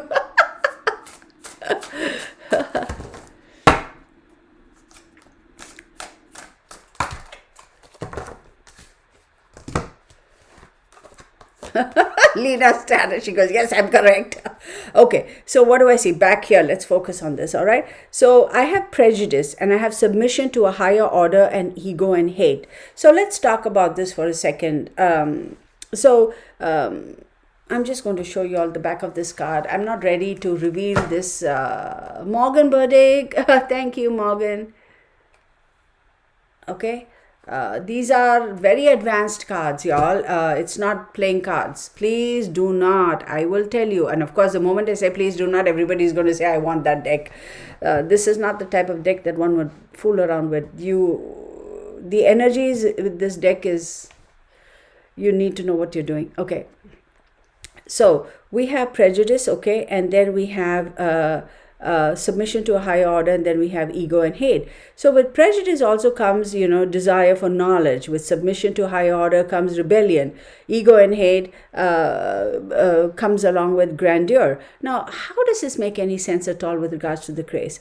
Prejudice, yes, clearly there is prejudice because there is a particular demographic that's being targeted. Okay, and there is a prejudice there, absolutely, as we know it. And the desire for knowledge, yes, people are wanting to know why, people are wanting to understand, but there is suppression here because they are not willing to investigate. They are not willing to. Janet Ackerland, hey, I haven't seen you in a while.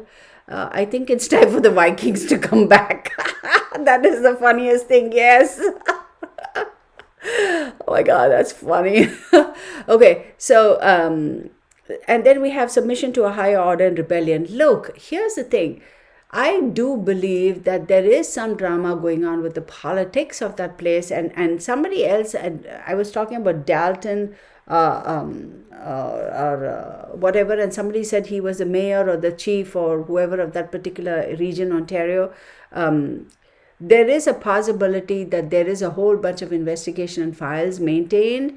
I wouldn't be so surprised as to even say they might have released some statements in the media, like not mainstream media, but like B-level media, if you call that, the salacious. Oh my God, my hair. Okay, feathers flew in the house, so did my hair. It's all going in different directions.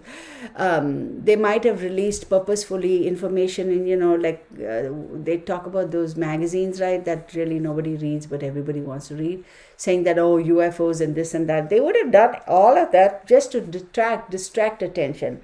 But I truly believe that, yes, when the drama started way back when it's in the mid to late 60s, whoever that was, they subsequently found out that the person they did have a dossier, they did find out, and the person's dead, so they just let the case drop and figured, okay, nobody's going to ask about it because people have moved on. Remember, we're going all the way back to 1969. So they thought people would just forget, one-off thing, and they're done with. But now I feel like there is a certain faction of people who are rebelling and saying, no, we really need to know. You really need to open the case. You really need to kind of figure out like what's going on or why this is going on. And it's kind of it's going to, if it hasn't already, and somebody is from Canada, please let me know. If it hasn't already, it's going to be a little bit of a card that they're going to use in the political arena in terms of elections. They're going to try and use this to manipulate in terms of who wins. I guarantee, whoever it is in Canada, please let me know. Okay, so herding is a full-time job. Persephone, you're funny. Smiling and contagious, shining survivors, so true. Yes, we are in Mercury retrograde now. Full moon in a couple of days. People feel that, yeah, absolutely. Oh, that's so funny. Thank you, Rosalie. Yeah, wait, today is the 14th, correct? Yeah, today is the 14th.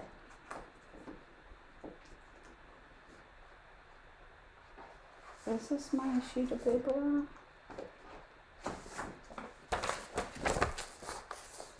Yeah, today's Mercury turns retrograde, and communication, as we all know, and yeah, full moon is on the 17th, and sun enters a. Oh my God! Did y'all hear that? So full moon is on 17th. I do believe there is going to be something that's going to be brought to light around that time, and sun enters Aquarius. Now let's talk about Aquarius, for example. Aquarius is ruled by Saturn and Uranus. There is going to be some sudden changes. There is going to be something that comes up in the news shortly. You watch by the end of this month. Hey Lisa, yes. How are you doing, Lisa? Good to see you.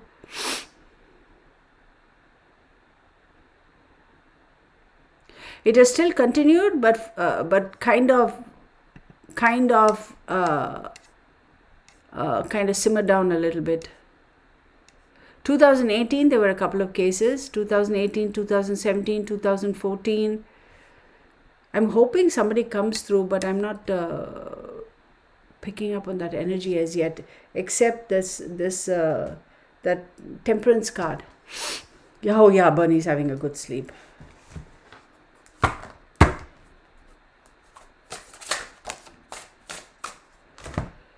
Oh my God, what do we have? We have political authority. And we have malevolent behavior. Political authority, malevolent behavior. I wouldn't be surprised if this person is tied to politics in some way, shape, or form. I wouldn't be surprised. Oh my God.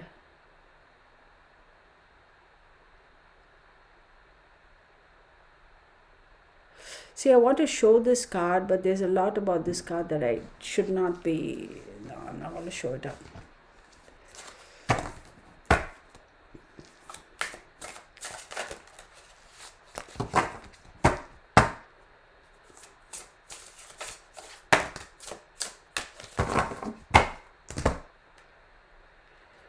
And there is this great loyalty towards this individual, great loyalty. They're trying to avoid treason and revolt, but I think this person, whoever this political person is, if he is hiding all of this, or if he himself is a perpetrator, or his family, I think it's going to come to light. Yeah, Venus is getting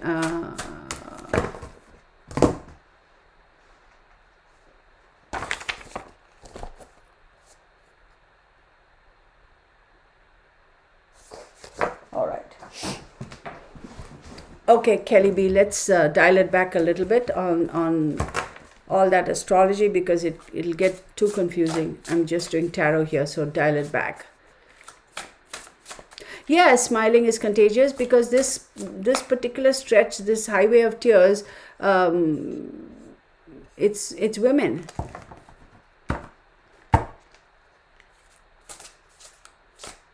Oh my gosh, Sheldon, I can't believe it.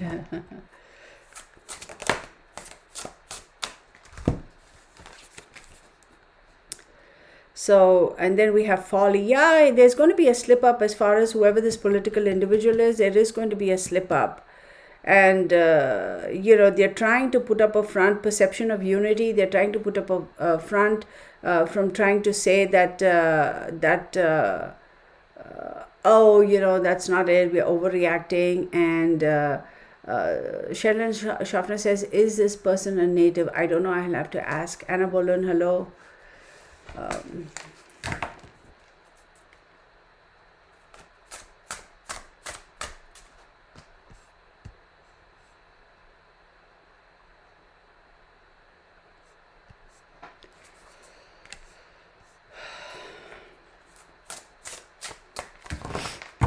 Yeah, it's usually women. Yes, the majority are females, ages 12 to 40.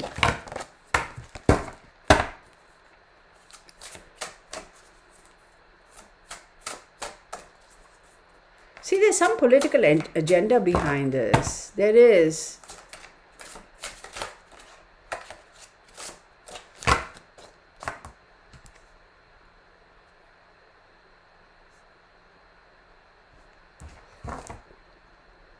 If whoever is in Canada, who lives in Canada and who's here, because I know some of you are, can you all tell me, has there been some attempt by the government to grab land over there, or they're trying to do something with the land on those stretches of highways?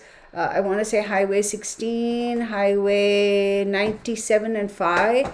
Is there some big land grab type of thing going on over there, and they're trying to get people to stay away from that place because they have intentions of doing something with the land there? Do you all know? Because you all will get it in the local news more than we do, right? So there's no reason why they can't put cameras there. They should be able to, you know.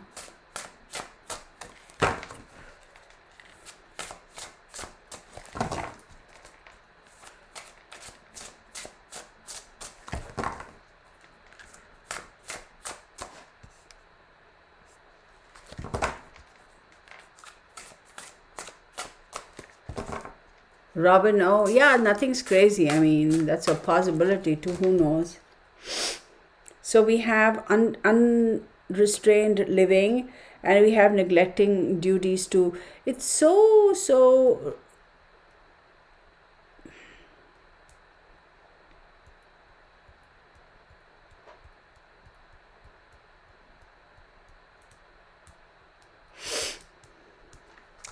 Y'all, give me 1 second, okay?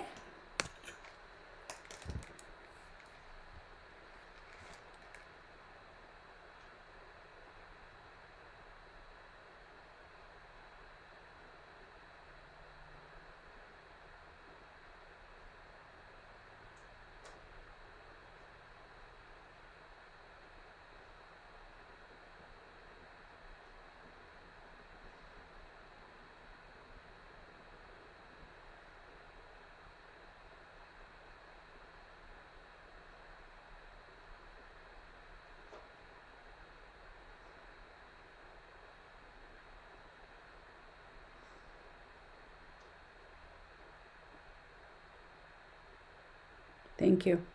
I don't think it's a Native American who's responsible for these deaths. It's not. The perpetrator is not Native American. Hang on 1 second.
Yeah. Thank you.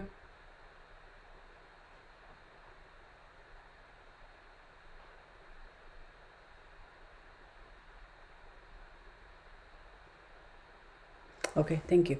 Okay, funny thing. Okay, so, when shut this door and I do my readings, Mark never knocks on the door, never asks me anything. But just now he asked me if I was okay. So he could also sense my energy, and this door is closed and he's sitting in the living room. So he got up and came by and says, "Are you okay?" So I suppose my energy is also kind of getting a little thing. So I don't think, okay, so here's basically what I'm saying. It's not just one perpetrator, there are three. That's what I'm sensing. That's what I'm getting. It is not Native American. That's what I'm being told. And they're not going to find them. They're not going to find them. There is going to be a brief period of time for about 3 years where it's going to stop and then it's going to pick up again. Okay.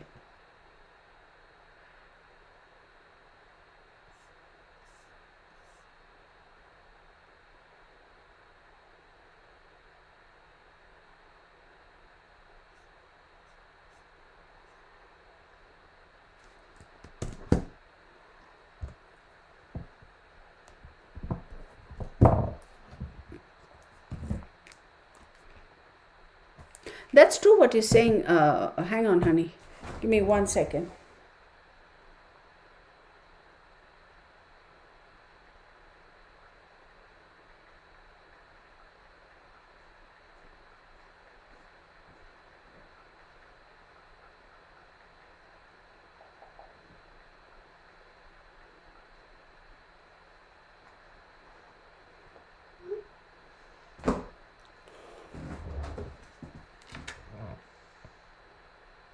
Yeah, some of them found their vehicle, and yeah, you're right. Some of them were found, and some of them, like the bodies, are never found. And uh, yeah, well, what Susan is saying is true. Like, they can't process alcohol. I know that part of it. Cryptid soon. That's a good one. But there's more to this. We're only getting started.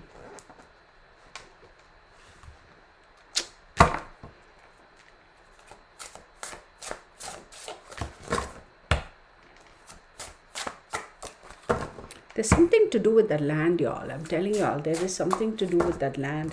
I so strongly feel that energy with that land, because why, Hey, Lisa, thank you for your contributions. I so appreciate you. Thank you. Whoever contributed, if I missed it, thank you so much. I do appreciate it. So we have Sagittarius, and we have, let me show you. We have number 3. Okay, we have Sagittarius. Remember the Temperance card came out? Oh, okay, and we have this guy. I don't think it's even going to show. So let me. Did I lose that card again? Yeah, I probably did. I've been looking for that since yesterday and I can't find that card. What in the world? It's kind of annoying me now because I need it. Hang on, you guys. Bunny, stop. So funny when you make those noises, Bunny. It's not even here. Where in the world did that card go? Hang on, you guys. Because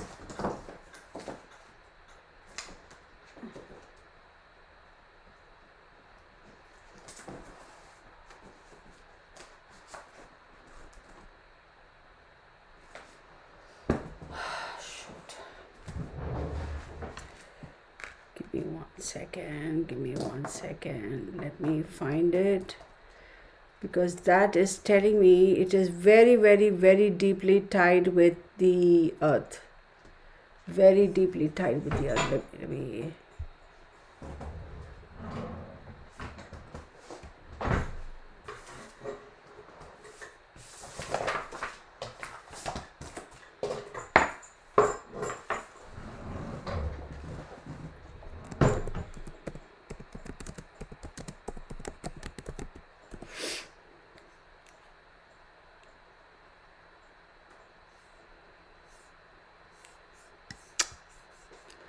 No, I'm not getting it. Because when we talk about sudden changes and shocks, and then we have, that is Uranus, and we have the Sagittarius there, I think there is going to be something come up, y'all, because remember, there is a reason why this has popped up under the radar now. There is going to be something, it's going to be tied, there's going to be sudden changes and shocks, because there's going to be something to do with this individual who has a Sagittarius kind of energy about them. They're political, they're going to come up for elections or something with regards to their political thing, and then things are going to get kind of just blown open, and all these sudden changes and shocks are going to come out. I have a feeling it is. It makes me wonder if Ellie wasn't involved.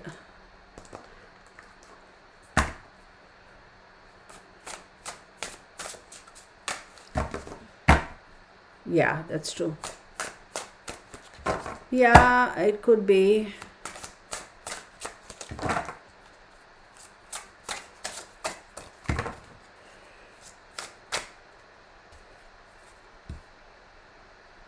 Because that person is going to start neglecting his duties and going to kind of fall off the bandwagon and live recklessly, and then that's when things are going to, the poo is going to hit the fan, and all this thing is going to blow open, because people will then begin to know that you people knew and you all didn't do anything about it. That sort of a stuff.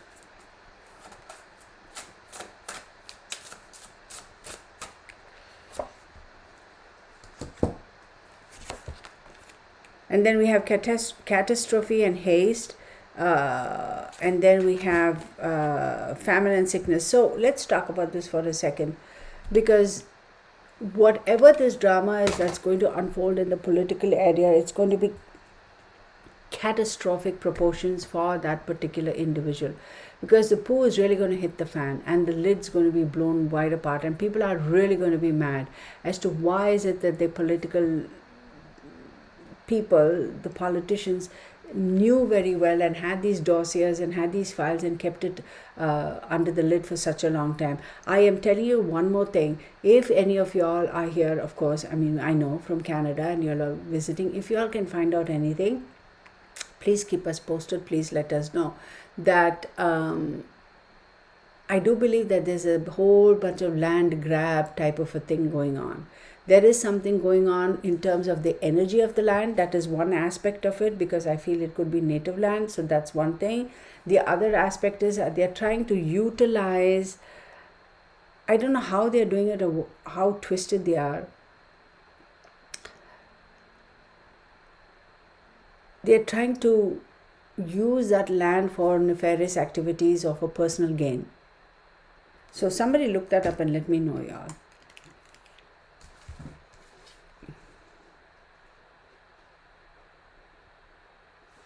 Could be.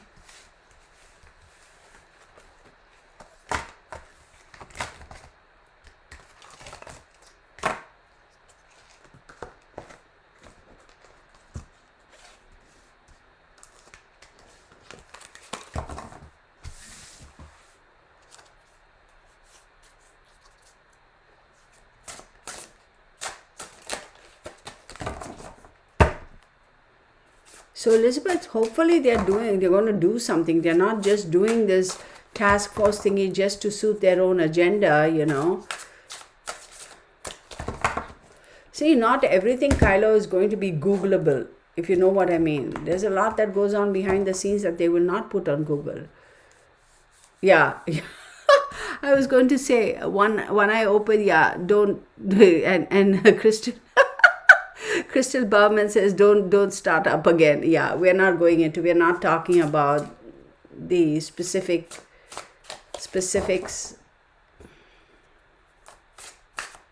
Yes, they are. Aquarius girl, you got it. Yes, they are. Okay. There's also a religious conflict going on, but in terms of religious conflict, I do believe it's the Native American religious thing. It's almost like cleansing and purification of the land. This is not some kind of a simple land grab thing. It's tied on one aspect to this, on the other aspect it's tied to that. There's a lot more to this than really meets the eye. And hang on one second.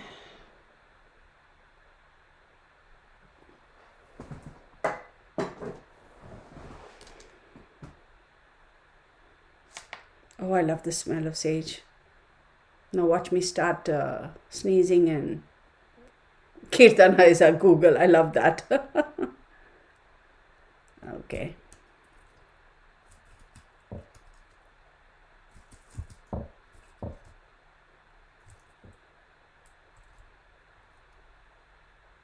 Okay.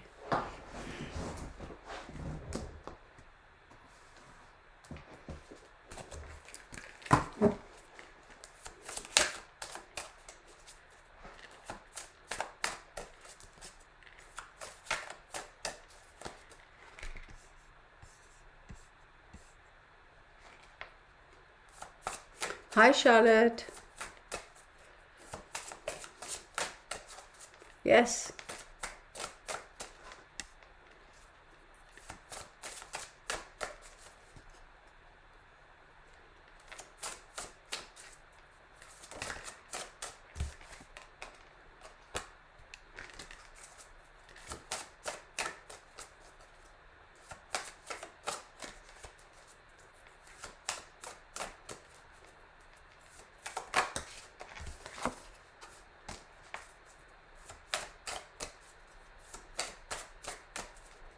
Oh, yeah, smells good.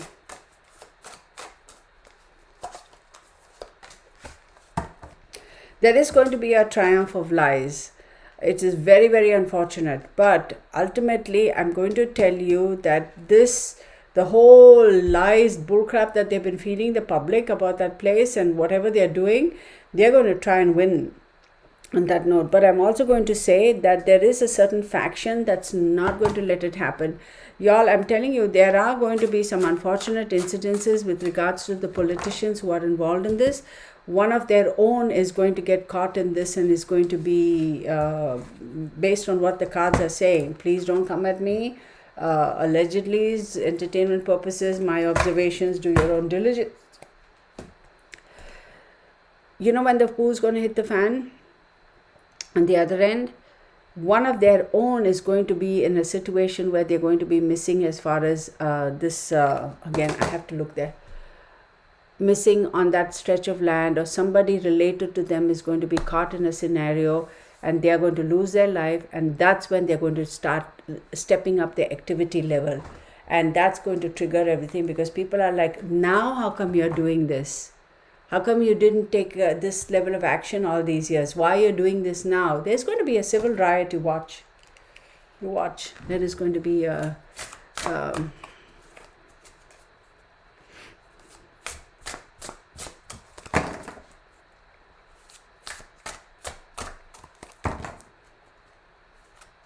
Hey, Gypsy girl, what's up? All right, you go rest. Janice, hey, we're glad you joined us. Hey, Aria.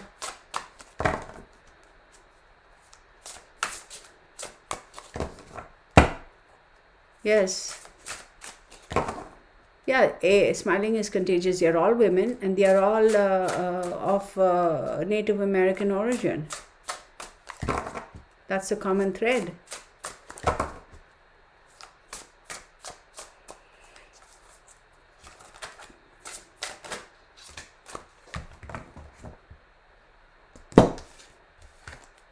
So we have this card here that says physical and moral imperfection and new beginnings.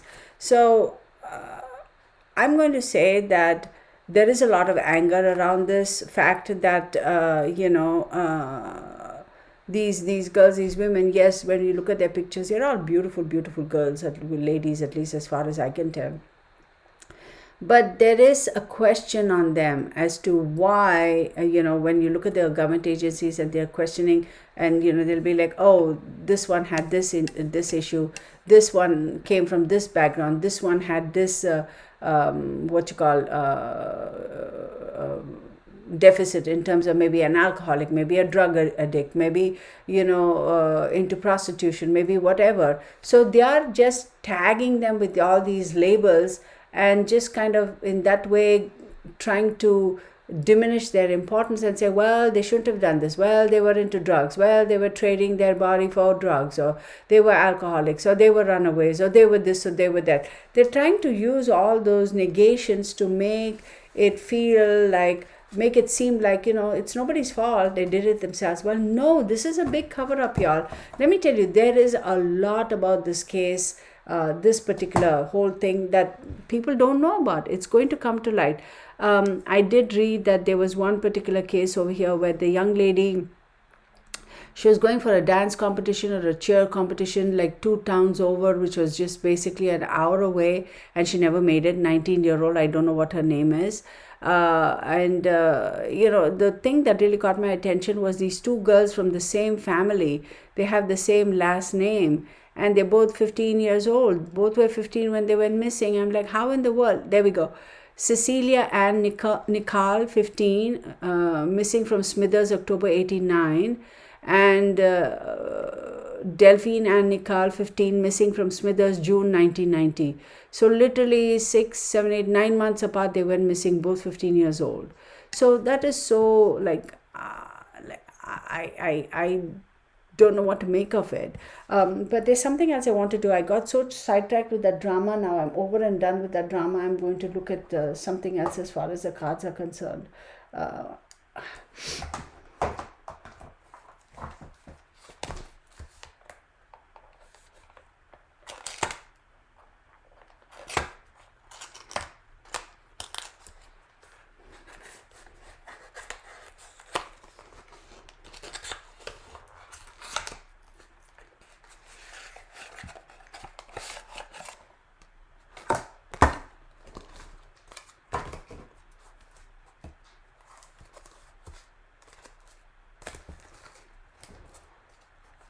Yes, the worst thing to do is victim blame. Absolutely, I agree.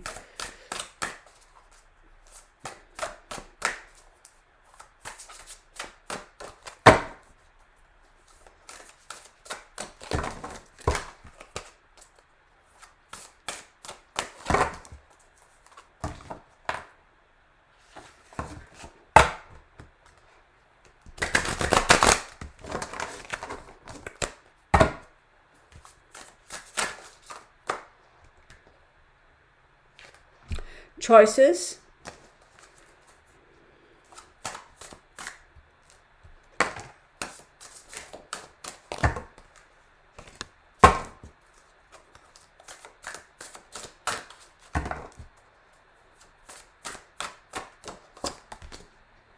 Home. Marking your territory. Yes, this person is marking his territory or did mark his territory.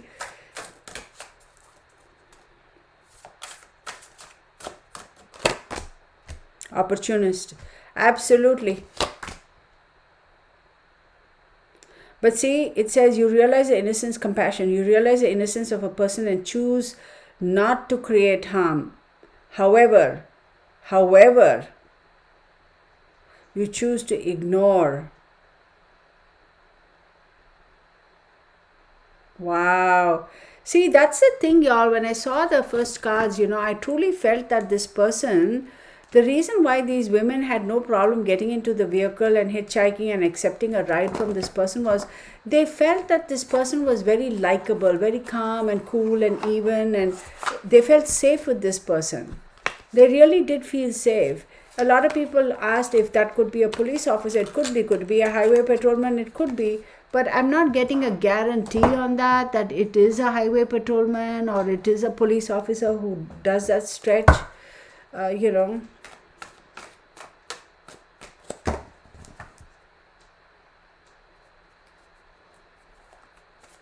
Wow, that's terrible. I can't believe.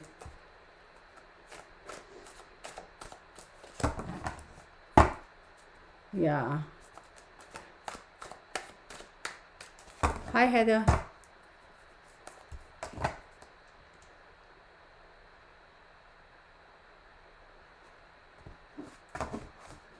Thank you, Heather.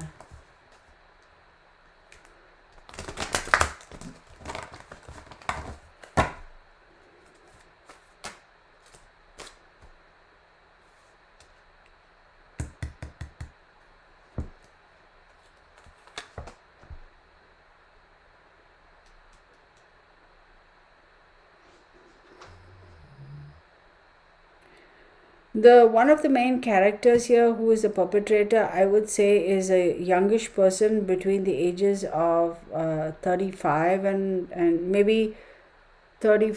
Yeah, I would say 35.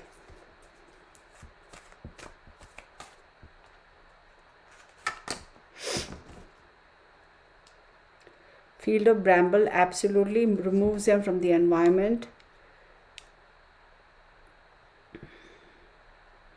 There is without a doubt some punishment executed, meaning, so this is what I'm being shown. This is the mental picture I'm being shown. So this individual is definitely married. Okay.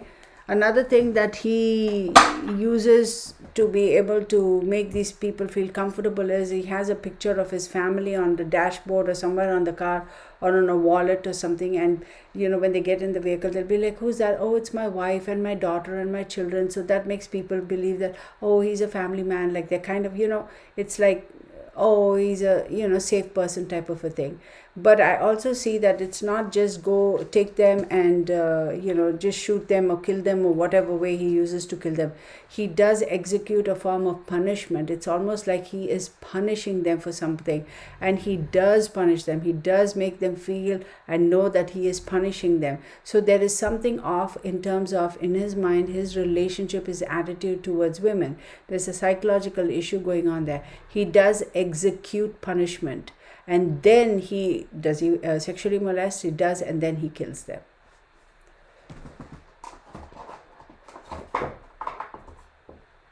Oh no! Darn it! That is not what I wanted to happen. Buddy, stop! Money, can you just stop?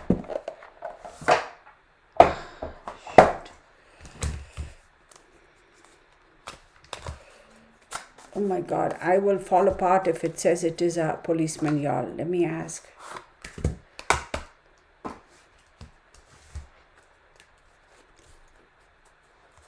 Yeah, it might be blue lights, because if the cars are pulled over and just left over there, absolutely it must be blue lights, because why will you get out of the vehicle when your car is totally fine, right? Exactly. Pandora's box. I hear you.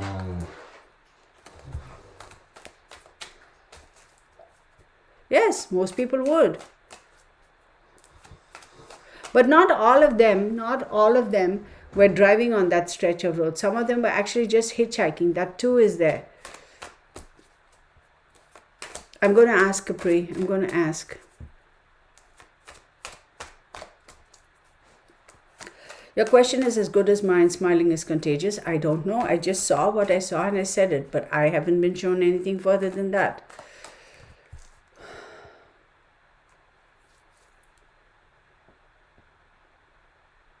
It's not one perpetrator, that much is for sure.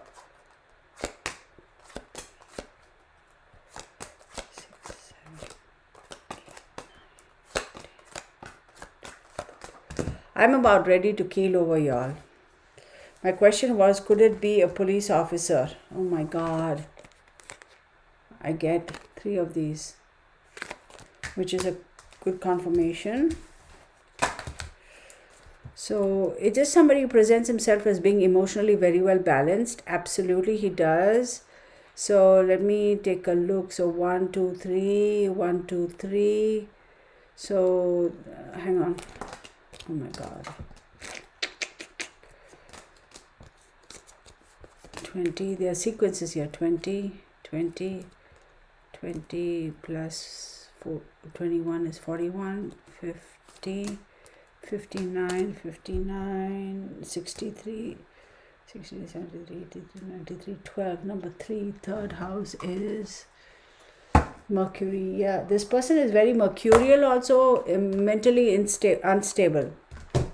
Mentally unstable.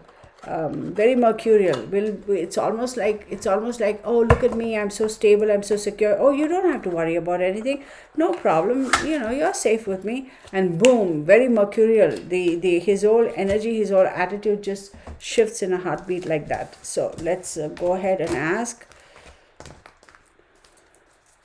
And also, even if they're hitchhiking, there's a possibility in that neck of the woods. Maybe people did have a lot of faith in the police, and they say, police officers, hey, where are you going? I'm going, okay, come on, I'll give you a ride. So they may have said, oh, it's a police officer. We're safe. We are safe. We feel safe. Let's go. That's a possibility. Cecile says Royal Canadian Mounted Police don't have a good reputation regarding their treatment of Indigenous people. So there you go. Or pretending to be a cop, that's true too. Hang on. Somebody says Aquarius girl or police officer with a native. Hang on. Okay. 3, 4, 5, 6, 7, 8, 10, 12, 13. Okay.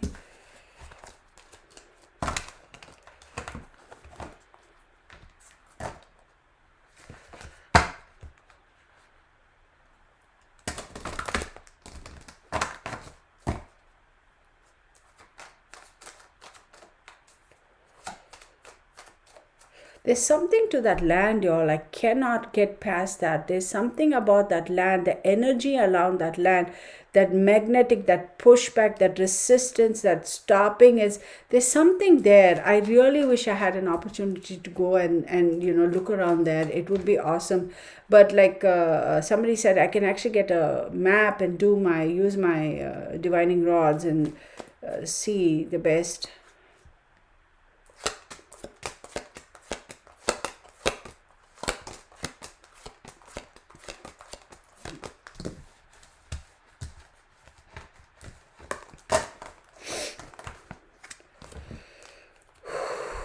$20, $30, $40, $50, $60, $70, $79, $79, $81, $88, 16, 6 plus 1 is 7. So that puts us in, you know what? I will not, I'll bet my money one of the perpetrators at least is somebody who is uniformed or pretends to be uniformed. Absolutely, yes, that's a confirmation. But I'm telling you, it's not one person who's been doing it all the way from the very beginning. There are 3 main perpetrators. It's the ley lines in the earth, electromagnetic fields. Yeah, remember I kept talking about magnetic fields or whatever but it's a weird, I hate to say this, y'all, but I really do believe that it is 2 things, okay? One of them is, yes, it is definitely political and all that drama going on over there. But on the other hand, I truly believe that the land, there's something with the land over there, something seriously with the land.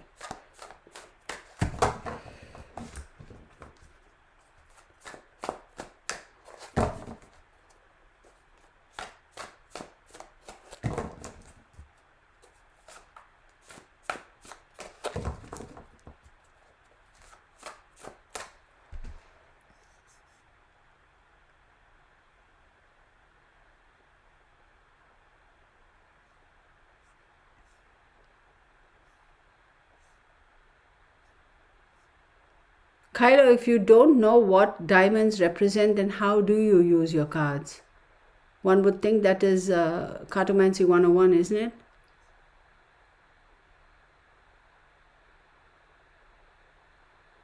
Crystal, you do know 3 serial killers off the top of your head that pose as law enforcement, yeah. Well, let us know. Maybe we can, I can do the numbers on them, on their name, if you know their names.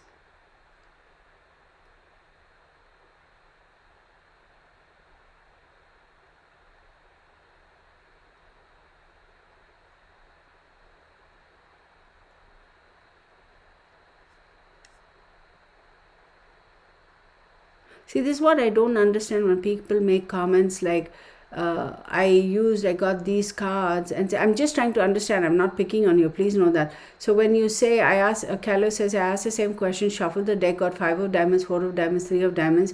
Could the diamonds represent badges? And then she goes on to say, the next card out of the curiosity was the second of heart, 2 of hearts. I don't do cartomancy though, so I do. So if you don't do cartomancy, if you don't know cartomancy, then why are you using cards to divine?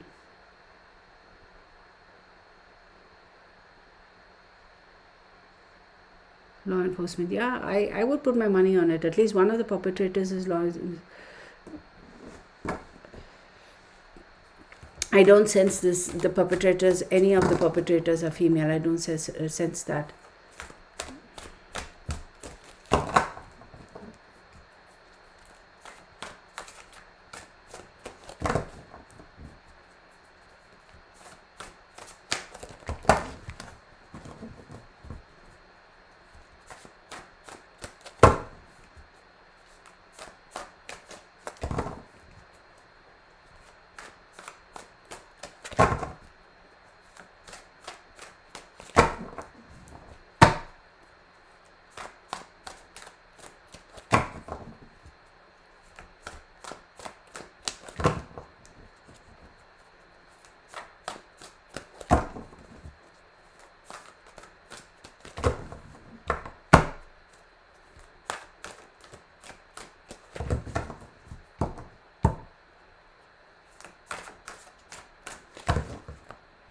So one thing as a policy, I maintain, Kylo, I understand you're saying you're learning, I get it. So I would recommend that on the first and third Saturdays, I do have classes. So if you want to learn, join those classes. They're free, they're live streams, and you will learn. But on the other hand, I also want to say, I understand what you're saying, Kylo, FYI. I'm also going to say that I never do. I get a lot of people. You can tell clearly some of them are beginners, some of them are medium experts, and some of them are good at what they do. They always send me emails and they say, I just want to know, like, this is what I saw, this is what I got, this is what I saw. Can you do a mini read and tell me if you get the same as what I see? And it kind of, in all honesty, bothers me because it's like, I do believe it's a little bit of an asinine question thing to ask, because any person who's confident in what they do and who does know and truly does know, you will never ever get the same. I can ask the same question 10 times and there is a possibility on 10 different days, there's a possibility there is going to be a little bit of a variation in the cards. Now granted, yes, sometimes there are some cards are very, very consistent. Like I know for Meghan Markle, whenever I do her reading, and I've done readings for a lot of these celebrities on my own, for my own curiosity, that I don't post. Of course, for Henry and his wife, I've done a couple videos. But whenever, battery is exhausted. Oh my God. Can you all see me? Somebody give me a thumbs up if you all can see me. I have to change the battery. Give me a second, okay? I have to change the battery. Hang on, everybody. Hang on. Hang on.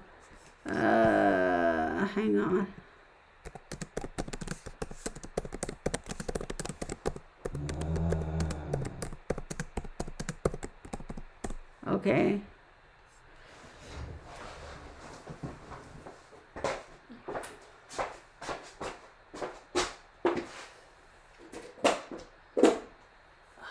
That is charged.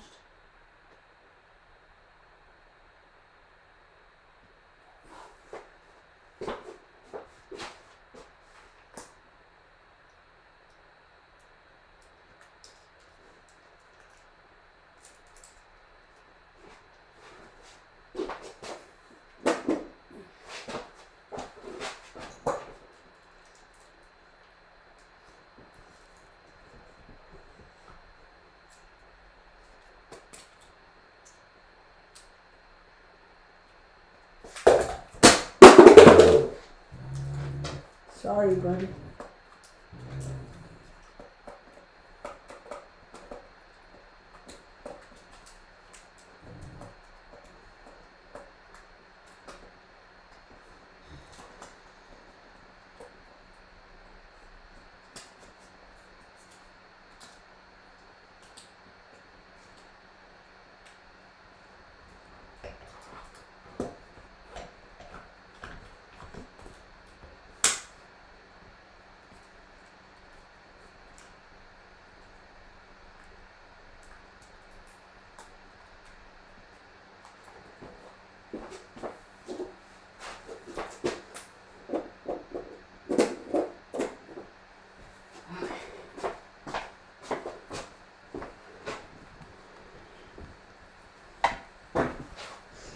Oops.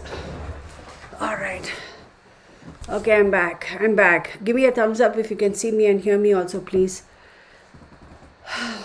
Give me a thumbs up, please, if you can see me and hear me. Everybody take a quick potty break. Sorry about that. I've hardly ever had that the battery go die on me. Sing us a song, buddy. Thank you. So you all can see me and hear me, right? Okay. Yeah, it's like amazing how the battery goes down. Thank you so much. So, yeah, I dropped the battery. I took out from the camera. I opened it and boom, it just fell off. So I hope it's okay. It should be okay. It's Sony. It's a good quality. I paid good money for it. So dang it, it better work. We'll know it's charging. So once it fully charges and I switch it to this, we'll know the truth then, right? Okay. So let's go and look at some of the stuff there. So okay, now let's ask, do any of y'all, are the perps aware of each other working together? Okay, that's a good question. Let's ask. That's a good question. So because I was now getting, so I think it's good I got out of my seat because now I almost feel like I'm re-energized. Sassy tea, VC free, I love it.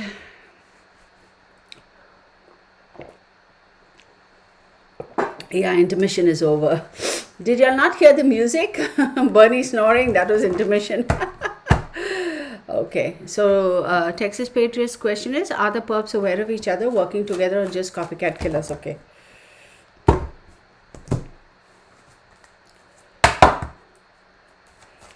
No, that's not what they want me to use. This one. Okay, I'll use it.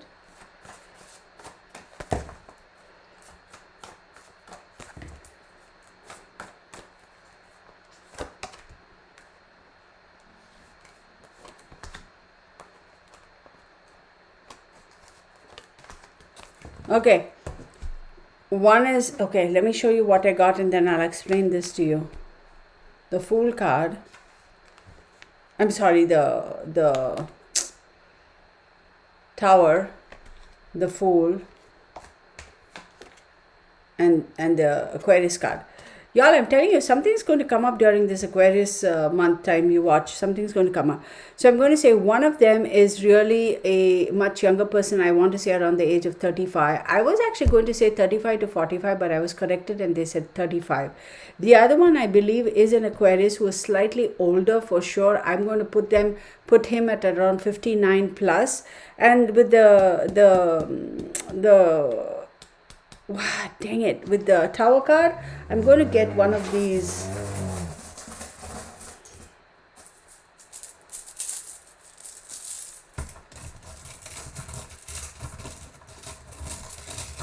I want to go look into Dalton and see what that Dalton is all about. Oh my God, it's funny, we got the Aries. Remember way in the beginning when I pulled these major arcanas, I got the Aries card and I got Mars, and he's right here at the bottom. Look at this. Aries. It is definitely 3 people, but now to answer your question and say, do they know, 3 different people to answer your question to say, do they know each other? Are they related? Are they copycats? We'll get. The battery's exhausted. Yeah.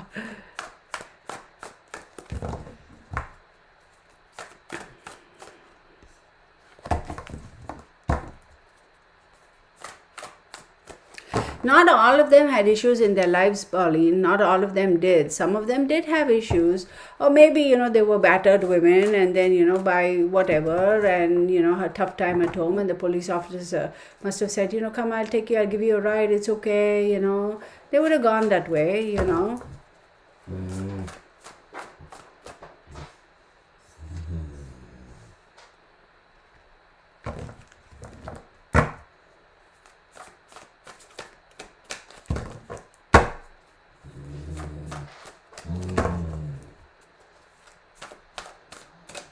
I don't think it's a Native American. I'm not going to say if it's a father or a son of any of those girls living there. I don't think so.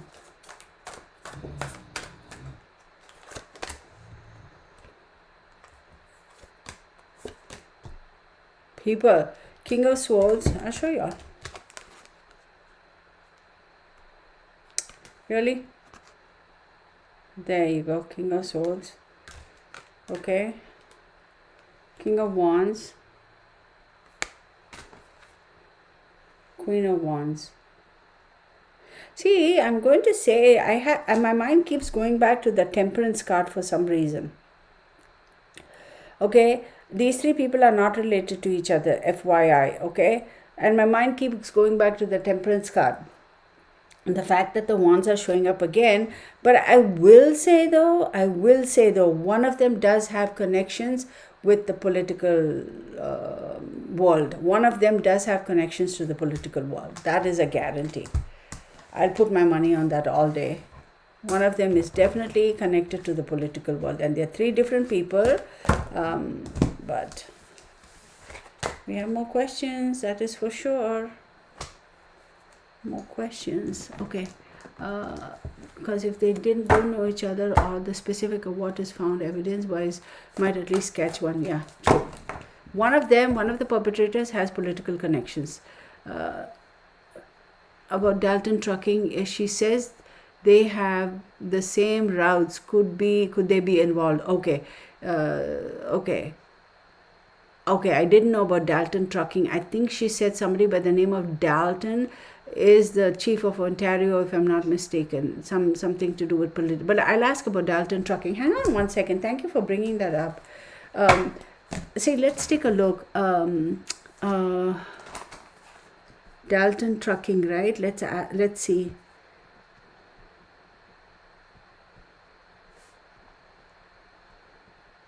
Wait, Pauline, who said that about Dalton Trucking? Hang on one second. Dalton Trucking. Mary, did you say that, can Mary confirm? Did you say that Dalton, she mentioned Dalton Trucking. For some reason, I confused saying that, did she not say something about Dalton, somebody also being in the political something in Ontario? Or did I misunderstand that to be a person? Yes, I did mention the name Dalton even before Mary Gunnett said it. The premier's surname is Dalton. Susie, yeah, that's what I thought Mary was saying. But here, let's...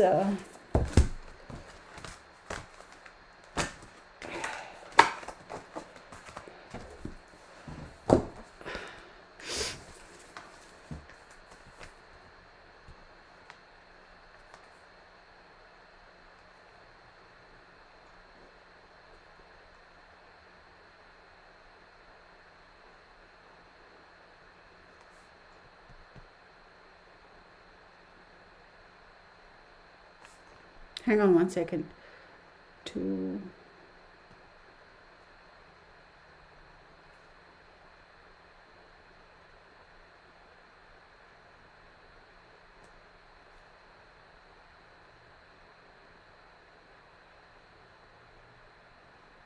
Okay. So wait, I missed Dalton. Previous name. Okay. Dalton McGuinty. Okay, let me see. I'm going to do the numbers for Dalton McGuinty as well. Okay, so 413265 McGuinty. Hang on one second. 4 3 G U I N T Y. Okay, so let's do this. 10, 15, 16. So 10, 15, 20, 21. That is 3. Okay, so 18, 20, 30, 40. 3 plus 4 is to 7. Okay, so let's do this. This is going to be 3. So 10, 20. Okay, 20, 31, 40. Oh my God. Y'all, I'm going to flip out, y'all. So I'm going to ask a question. Does Dalton McGuinty own Dalton Trucking? Mary Gunnett, do you know? Does Dalton... Yes, I know what... Does Dalton McGuinty own Dalton Trucking? That's my question. Okay, they're two different things. Okay, because here's the funny thing, y'all. Both of them vibrate to the same number. And so when we look at, that's a bit scary. So the 7th house, Okay, so now I have that, right? So let me see what comes up here. Wow, I'm blown away because Dalton McGuinty and Dalton Trucking both vibrate to the same numbers. What are the odds? What are the odds? Let's do this. If the trucking,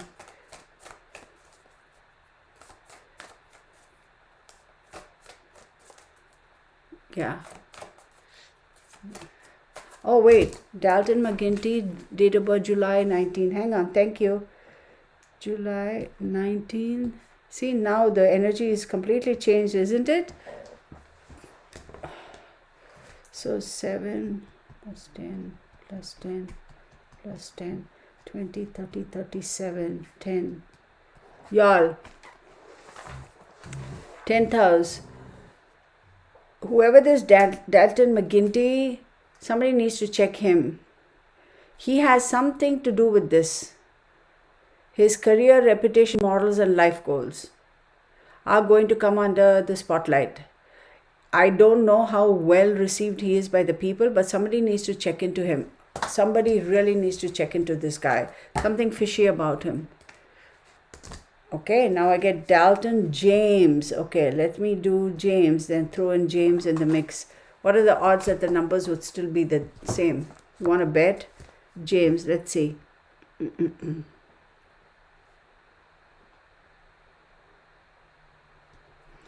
So 5, 10, 12, 3. Oh my God.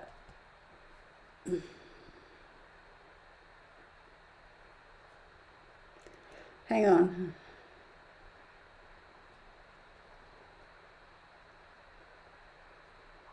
Wait a second. 4, 5, 10, 12, 3. Okay. 6 and 10. Yes, y'all. Yes. Whether you look at it as Dalton James McGuinty or Dalton McGuinty and his career reputation, yes, there is something about his connections. Either he is directly connected to one of the perpetrators, or he knows something about it that somebody needs to check into his background. Yeah. Yes, could be. Yes. Family member. Yes, absolutely. Hang on. I just got a picture of this guy. Oh my goodness. Yes. Yeah, this guy is not all that he's made out to be. No. He was born in 55, correct? No, y'all. Either he knows the perpetrator is related to him, or he has some knowledge about this bullcrap. He needs to get off his high knee and get to work. No, I'm sorry, but I don't think this guy, my humble opinion, I don't think this guy is a straight up guy. I do not. He may look like a pretty boy, but hey, pretty boy doesn't mean jack crap if his heart is not good. That's all I'm saying. Yeah. Like I said, he's a decent looking bloke, but yeah, I don't know if I want to shake hands with him. No. So let's just leave it at that. Yes, Mary Goodness, I agree with you. Either one of the perpetrators is related to him, or he knows something about the perpetrator. But this fellow's political career is actually going to be, his political career is a bit shaky now. Yeah.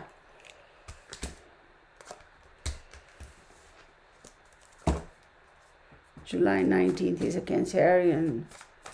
So when you talk about the 10th house, so 1, 2, 3, 4, 5, 6, 7, 8, 9, 10th house. Yeah, there's some issue going on there. Yeah, there's something about him. Well, he looks like a pretty boy. I mean, I won't say anything about that, but that doesn't mean anything, right? What does it mean? So what if you're decent looking? Venus, and air. So he's a July, which is a Cancerian, I know for a fact. So let's look at Venus. Venus rules Taurus and Virgo.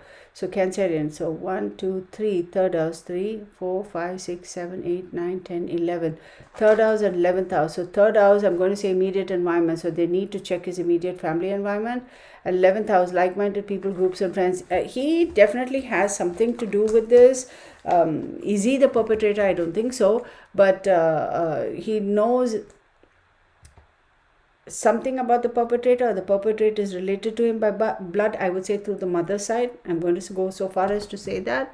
And with the air card showing up, I'm going to tell you there has been a lot of conversations, lot of back and forth within the family members itself about this. Lots of conversations. What do we do? How do we do?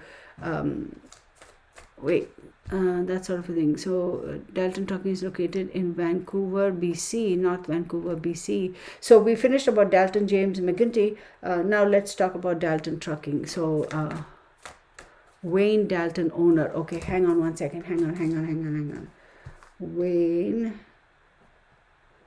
Wayne Dalton. Okay, Wayne. Oh, Texas Patriot. Now that makes sense. So now I begin to wonder, you know. Okay, hang on. Wayne Dalton. Okay, so let's look at Wayne. That will help. Wayne.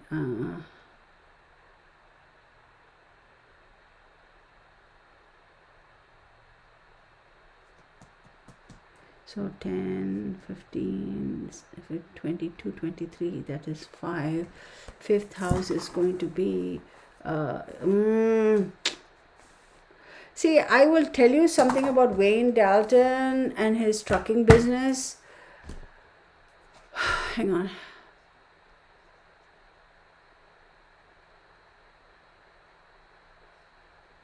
Oh, that's the father.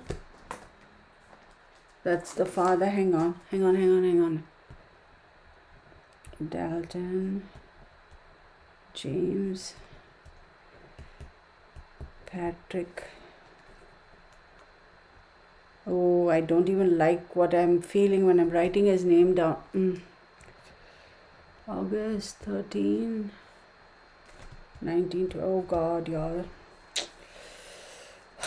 And I'm going to go back to the Dalton fellow who owns the trucking company as well. James. Let's see, James. James.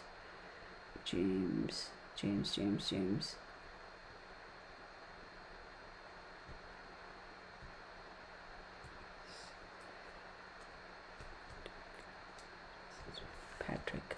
Let's do Patrick.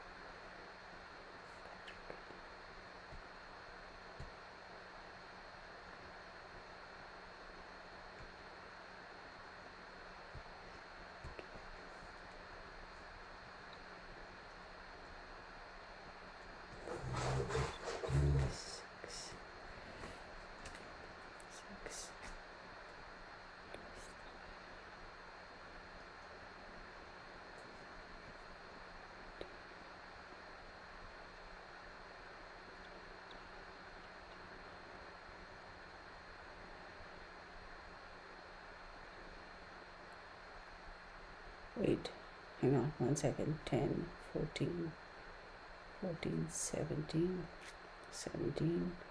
26, 31, 32, 33, 40. 4. So that is 10, 13, 66 plus 1, 7. Oh my God. Yeah.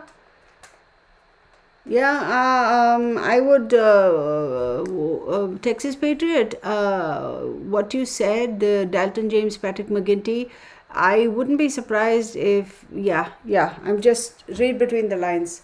When I said that Dalton McGinty is somehow related or knows of the person, and then she gave me the father's name.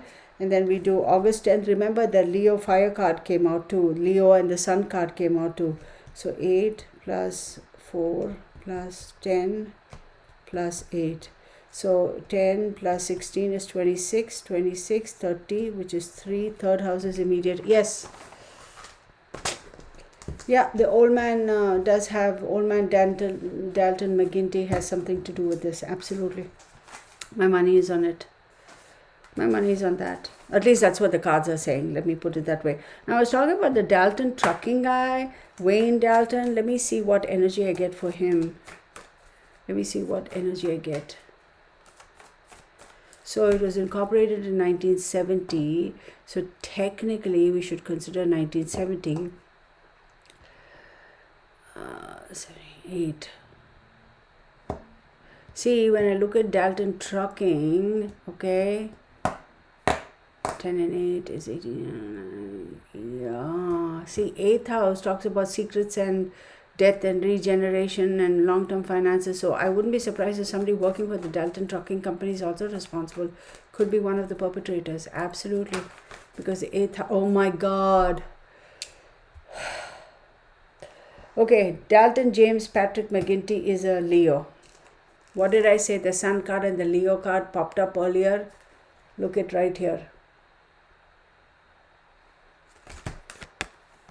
These are my validations, y'all. Come on, baby, focus.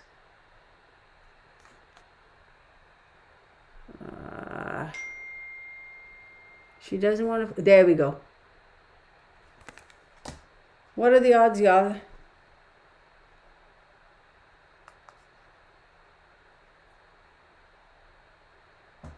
Who is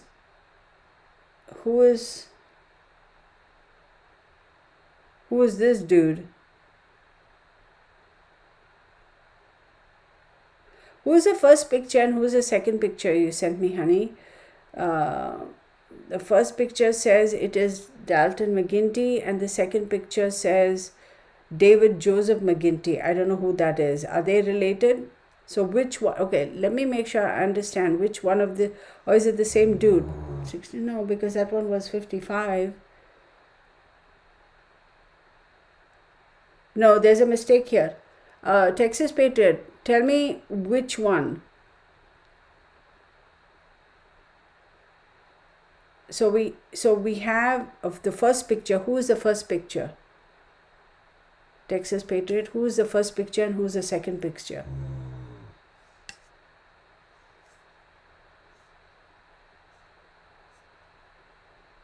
Oh, okay. Brother, son, David Joseph McGinty. Okay, it's 61. Okay. Oh, okay, got it. Okay, got it. I see it. Let's do, y'all, I told you even before we got onto this that it is politically connected and there's some relation. Now look, everything is coming out now. What is this ding dong's name? Okay, second one is the brother. Okay, this is a pretty powerful family, y'all. Okay, this is a pretty powerful family with the I'm going to go ahead and say it, and I'll probably get a lot of flack for it. Almost mafia type connections, but on the quiet love. They're very classy. They go about it in a very classy way. They are not stupid. They don't make it obvious. Dalton James Jr. is a member of Harvard University's Weatherhead Center for International Affairs. Well, that doesn't mean it doesn't hold any water for me, because no.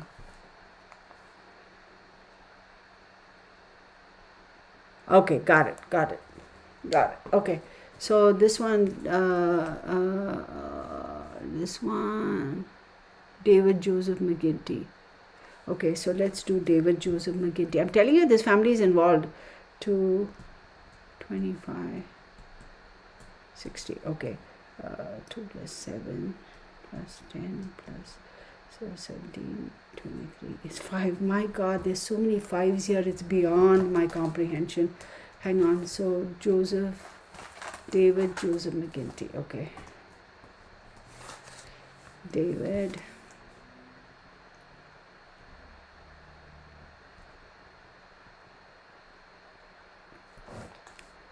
Joseph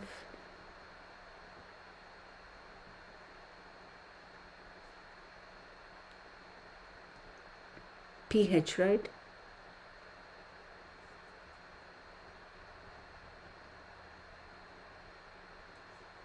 Okay, so 9, 10, 18, 22 is 4. Okay, so 8, 10, 10 plus 11 is 21, 28 is 10, 10 plus 1 is 4. He too vibrates to a 5. Are you kidding me? Why are there so many 5s over here? There's a lot of speculation also about this family. I don't know whether the Canadians will be able to, our wonderful neighbors, Canadians, y'all will be able to tell us. There's a lot of 5 in this, a lot of 5, and 5 is a very contentious spot. It's loss, regret, grief, abandonment, unfeeling unloved, poverty, ill health, worry. It's all the negative aspect of it. Everything, bullies, it's arguments, it's feeling left out in the cold financially, everything. If you look at tarot, rivalries, challenges, obstacles, it's all that. So much of 5 over here.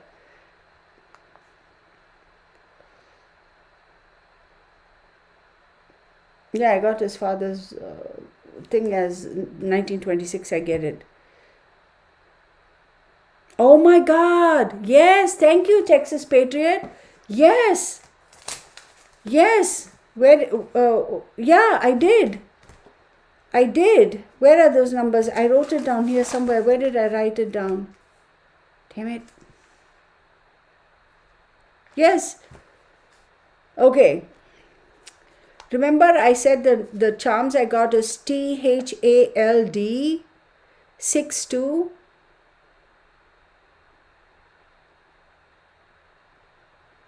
One of these fellows is okay. Okay, it's okay. So let's get back to this. So I am going to say that there is definitely a political connection here, absolutely without a doubt. Now, am I calling them out? I don't know. Maybe I am, but one way or the other, there's a lot of smoke screen. There's a lot of smoke screen. See, this family, good-looking men. There is no doubt about that. They're all easy on the eyes, but really, that doesn't mean jack crap, right? Because at the end of the day, the image that they remember, I got that mask thing. It's that mask. Remember, I said this is not a butterfly for me. This is a mask. This charm is a mask for me. My butterfly charm is different. They wear a mask, right? They almost have investments or such that are, if you really want to look into it, I would say questionable, and the connections are questionable. They are trying to project themselves to be a certain type of a political family, but I don't know if they are going to be able to take it forth another generation. There is a lot going on there. The poo is going to hit the fan, and yes, it's good. They're going to be questioned. Absolutely, they're going to be questioned. Absolutely. Patty Burns says Dalton McGuinty looks like the murderer in the movie Psycho. Oh my God. Okay. Somebody said good night. Okay, good night. Paul Carew, I know it's late in the show. Wondering if I email you if you can help me with my missing son at a later date. Has been missing since 2000. He's fine as far as I know. His dad abducted him. What in the world? Absolutely send me an email. Paul Carew, I will definitely do a reading for you. Absolutely. Absolutely. I will do that. And we don't need to put it on the live stream unless you're okay with it. But we can do it. We can absolutely send me an email. I will set it up and we will do it. Absolutely. I know you don't have to pay me for it. But I will need proof that you're the parent. And I'll tell you why I do that. Because I don't want all kinds of crazy people portraying themselves as family members just because they're curious. And another thing, the reason why I ask for proof is because, I want to make sure it's not the perpetrator, because there are a lot of them lurking around, right? Trying to find out what news is out there in the open. So just to protect myself and protect the victim truly, I will ask you, I need proof that you are the young man's mother. So please don't be offended when I ask you that, because I hope you understand why I ask. And one woman standing, wait, around a table with a whole skinned cooked pig on the Dalton talking side. Okay, let's.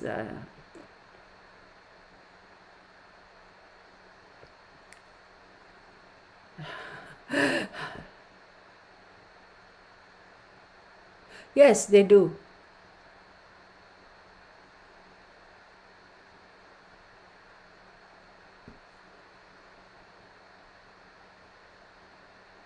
Oh my God. Oh my God. Yes, Kelly, I already told her that she can send me an email. That's been addressed. Thank you.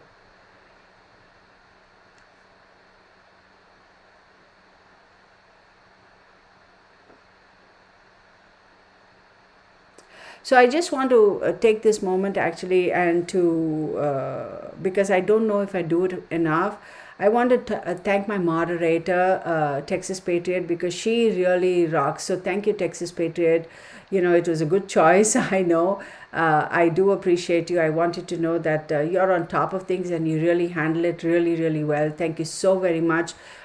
I do know that you have my best interests at heart and the best interests of this channel at heart. So I want to acknowledge that. I don't think I acknowledge it enough or give you a shout out enough. So I just want to say thank you because you're on top of it, girl, and I know that. So thank you so much. Yeah, thank you, Polkaru. I hope you understand, right, why I say that and why I ask for proof. Oh, was he? I did not know that, Lisa. But that explains it. Both were in parliament. Yeah, there's something about that. I wonder if one of the brothers is wanting to be the premier of the country. I don't think he'll get that far, but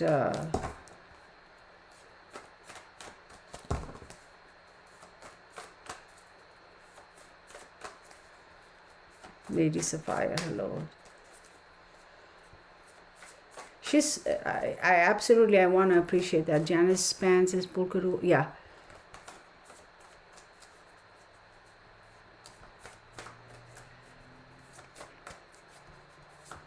She's also stepped up her game.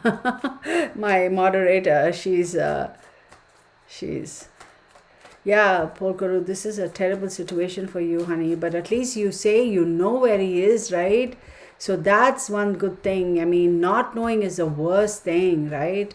But you know he's good. You know the father has kidnapped him or whatever. But now we want to find out, right? Yeah, I get that.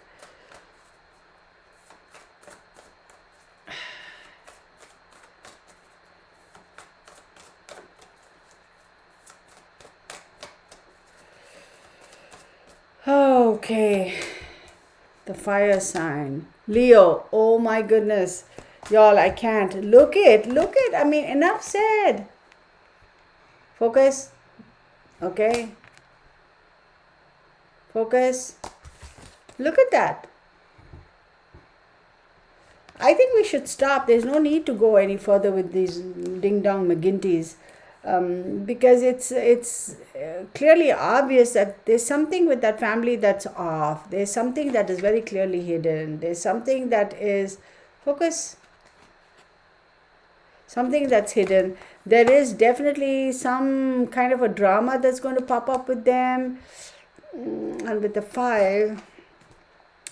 So let's see, 5th house, right? 1, 2, 3, 4, 5, which is Sagittarius, which is Jupiter. And then you go, and the Temperance card came up way back when, which I felt was a Sagittarius energy. And then we have the Leo, so he's a Leo 1st house. How he presents himself is not fair, not right. And 23, which is again 5. 14 is again, oh my goodness, y'all, look at all the 5s. Look at that moon card, 4 plus 1 is 5, you see that? Okay, then look at this card, number 5, you see that? Look at this card. This is like crazy. 5th house talks about love affairs, speculation, love affairs, kids. It talks about all that speculation, all that all that scrambling, rifling, thinking, talking, jabbering. And then if you look at the tarot aspect of it, it's everything. It's everything that 5 in tarot is not necessarily a positive card, regardless of whether it's a cups, it's a any which way. 5 here denotes a negative aspect of the suits.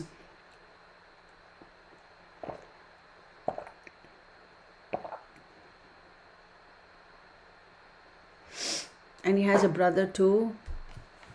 Oh my God. The day before kindergarten. Oh my God. Oh my God. Raspberry 805. Hi. We're talking about the Highway of Tears in Canada, where a lot of a lot of women from minority community have been missing, more than, I don't know, a couple hundred, and nothing's been done about it. Okay, so right now it all resonates. Yeah.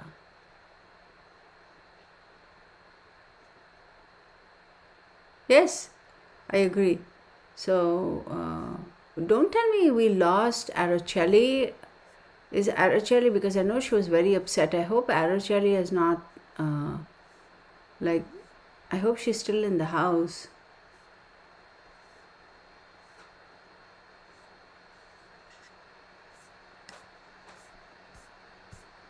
One thing I want to state before we go any further into this, and I'll continue with this a little bit, is, some of you may be upset. Araceli, I think she's probably a little that I hope y'all don't feel like I am okay with what the young lady, I forgot her name even, Polynesian lady, said. I'm not okay with it. That's why I told her she needs to apologize to me, and not that in any same selfish way, because I like to keep my family safe and in the clear and not be offended, because if somebody's going to offend my family, listen, I'm going to stand up for them. But please know that by asking her to apologize to me, I meant as a collective, I would be representing and saying, okay, she's apologized to us, now let it go. So I don't condone such nonsense. So please know that I'm not taking her side or siding with one individual or the other. The reason why I said she's not struck off our family is because everybody makes mistakes, and I do give them an opportunity. And tensions fly, feathers fly, emotions are high, people have a certain way of feeling things, etc. Sometimes they say things a little too fast without really thinking it through. So it could be a one-off thing, but if it is a systemic thing and a habitual way of voicing one's opinions, that's when I step in and say, okay, this person, we don't need this individual in our group anymore. So, but that was the first time I've seen, and yeah, she's entitled to her expression. She just probably didn't choose the right, poor choice of words. So we'll give her a chance, and we'd like her to come back. I don't want any of you folks who have been offended by a comment. I hope this didn't scare you away. We're all human. We all make mistakes, and hopefully we'll self-correct. So that's one thing that I just want to say. Why would these perpetrators do this for so many years? What would be the reason? Because they're a bunch of loonies, Pauline. Because these people are just like, they're just evil. I mean, think about the Texas killing fields. That's another good one to do. They finally got him, didn't they? Then they say, well, there's so many more murders that they couldn't find. They suspect there are a lot more. But because these people are just like, they just, I don't know, they're just evil. I understand, Patty, that it is personal for her. It could be, but sometimes we got to be careful how we present stuff. So it's a game to them. Yeah, it is a game. It's an addiction even. Yeah. Okay, how does this go with the serial killer lurking and kidnapping girls? What do you mean, Crystal? Like, how does this go with regards to, Lisa Hogan says he's a ding dong ding along? Yeah. So Crystal Bauman says, how does this go with the serial killer lurking and kidnapping girl? But that's the thing. I don't think it is a single serial killer. I don't think so. But let's ask, is there a SK hanging around? Yes, you're right, Raspberry 805. Some people like, that's their karmic thing.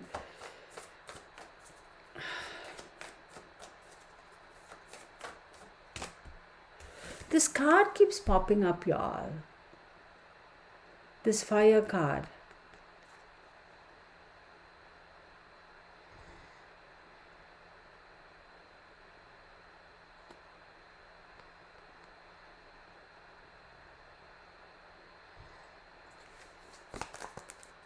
It is a cover-up by authorities.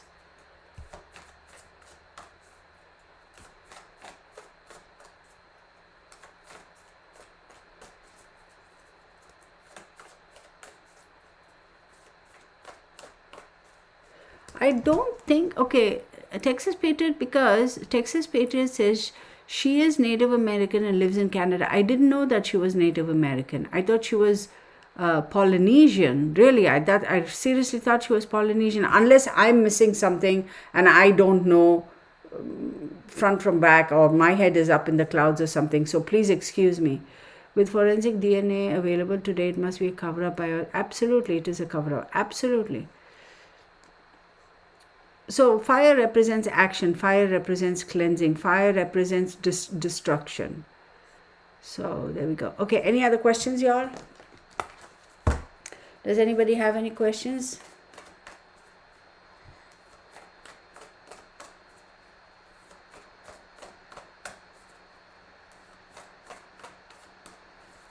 I missed something. Any of y'all have any other questions, or should we shut this down today? No questions? Because I know, oh my God, energy there got a little out of control.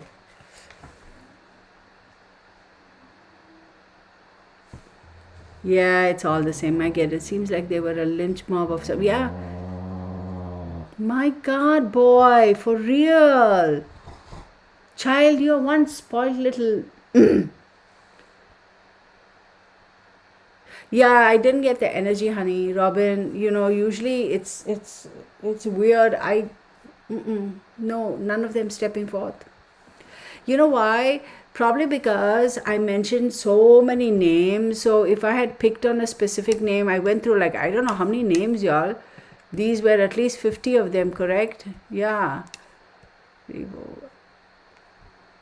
Oh, more than 50. 10. Oh, more than 50 names. Clearly more than 50 names. Because these are quite a few names.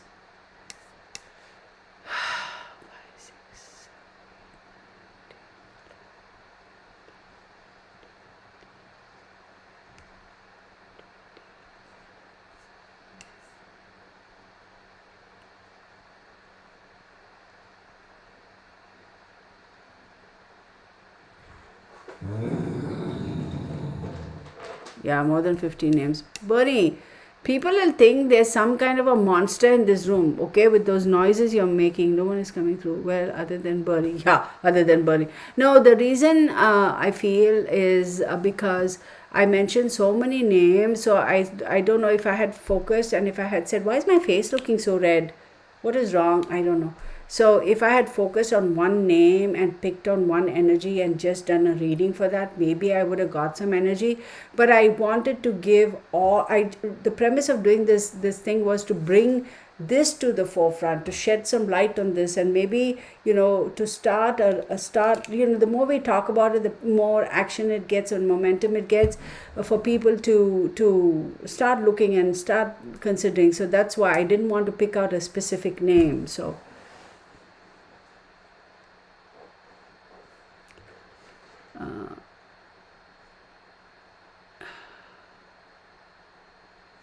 well, Lisa, yeah, I hear you, Lisa.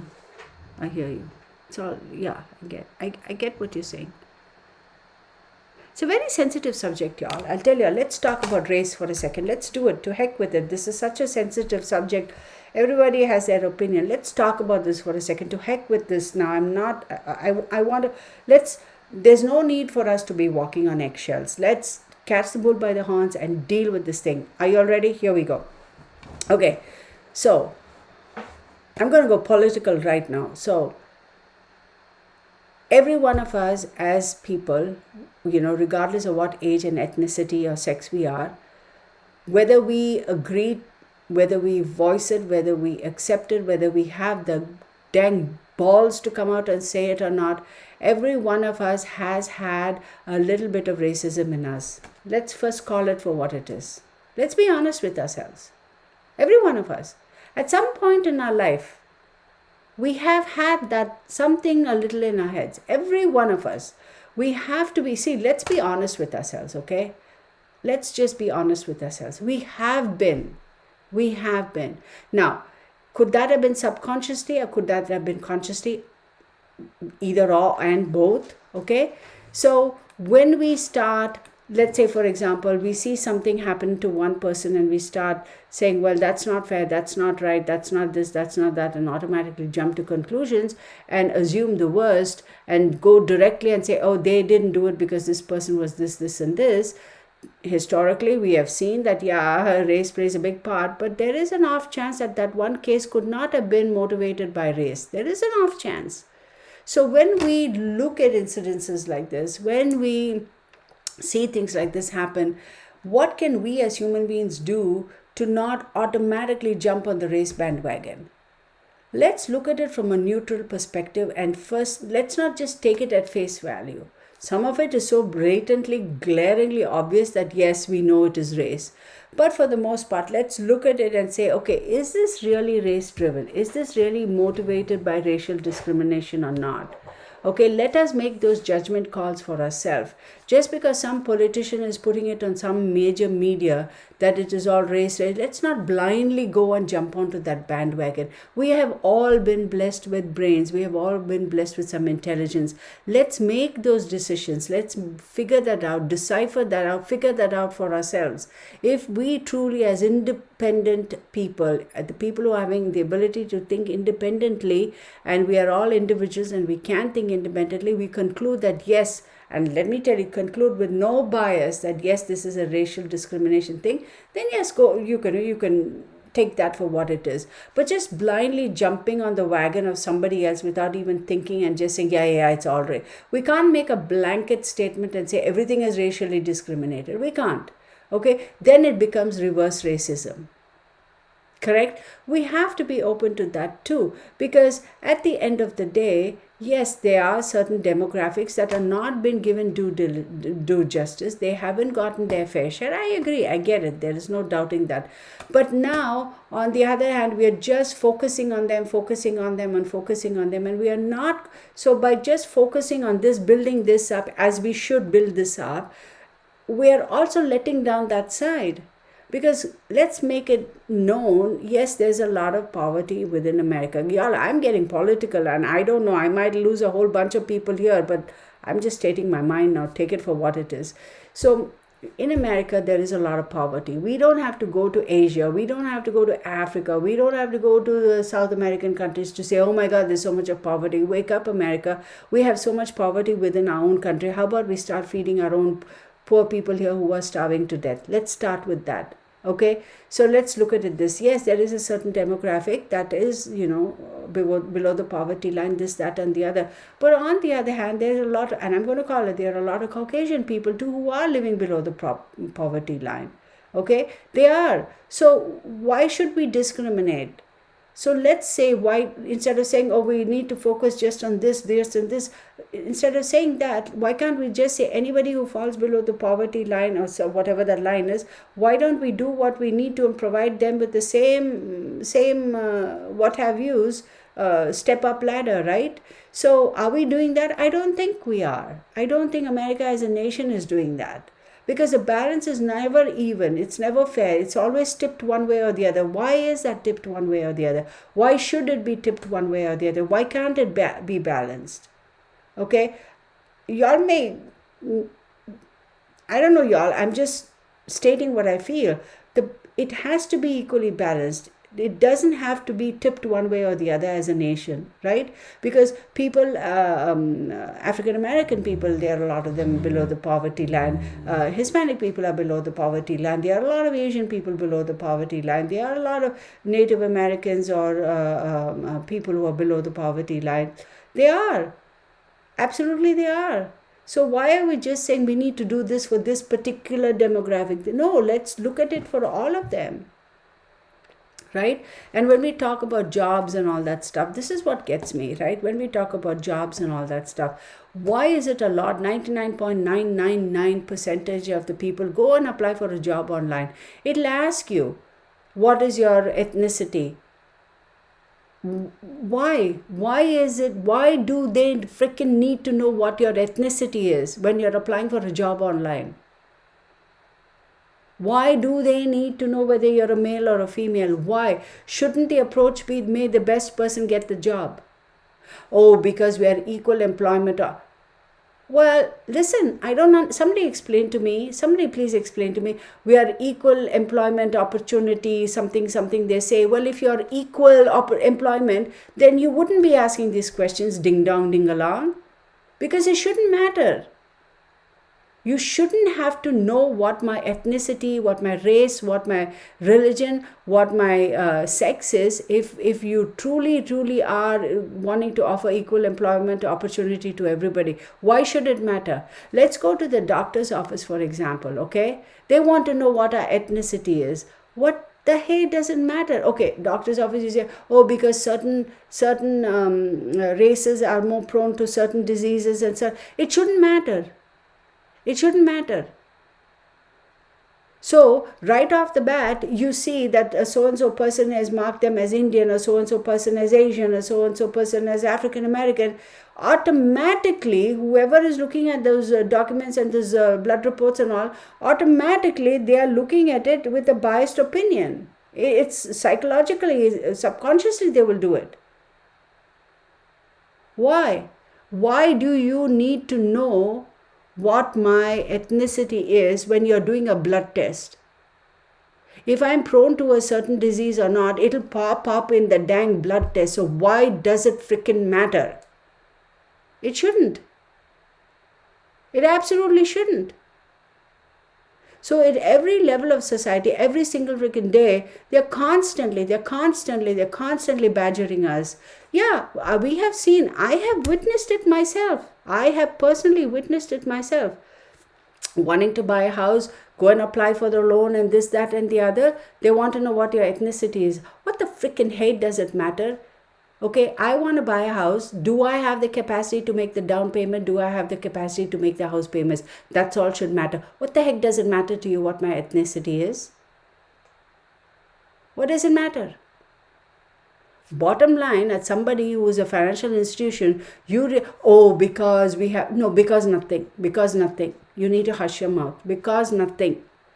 You need to hush your mouth. It doesn't freaking matter what my ethnicity is. Whether I'm a male or a female or a transgender or LGBTQ, doesn't matter. Bottom line, can I afford to make the down payment? Do I have a steady source of income to be able to make the house payments or mortgage payments? Yes, and yes, check. That's all you need to know. Why do they ask those questions? Go and open an account in a bank now. Go see. Somebody go try it. They'll ask you there also. Why? Why do you freaking want to know what my ethnicity is to open a dang bank account? Do I have a legal, identification issued by the state and by the government? Yes. That's all you need. You don't need anything else. Why? And until and unless we as a people stand up and say, there is no need for you to be asking those questions. There is no need for government agencies wanting to know. There is no need. Why should they know what our ethnicity is? Why do they need to know? Because the government agencies are giving all these people permission to ask those questions. If we as a people stand up and say, no, you don't need to know. Do I satisfy all the other parameters? Can I pay my doctor's bill? Do I have health insurance or not? Can I go and get a blood test done and pay my copay or whatever? That's all should matter. It should not matter to you what my ethnicity is. It should not. Doctors themselves, I challenge you people, go and check. How many of y'all have had this experience? I'm not even looking at the comment section because this can be really volatile. I'm telling you, here's the thing, I challenge you. How many people, okay, have experienced going to the doctor's office and the doctor not even saying that there is a possibility this individual could have this illness or could have this type of a disease because so-and-so is of so-and-so ethnicity, so this particular ethnicity doesn't usually fall in that format where they are likely to get that disease. They won't even do your investigative work to see. Can you give me with absolute certainty and guarantee? I challenge any doctor. Give it to me in writing, with 100% backing. that there are certain races, there are certain communities, there are certain demographics, certain races, ethnicities that absolutely do not get a specific disease that other ethnicities get. Come on, somebody tell me. Impossible.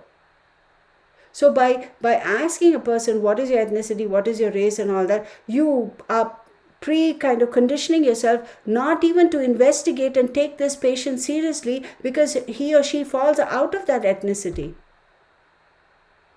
It's bullcrap, y'all. We as a people need to stand up and say, there is no need for you to ask me what my ethnicity is when I'm applying for a job. Why do you need to know? Do I have the credentials? Do I have the skill sets? Do I have the experience? And of course, am I a criminal or not? That I get, okay, that aspect of it.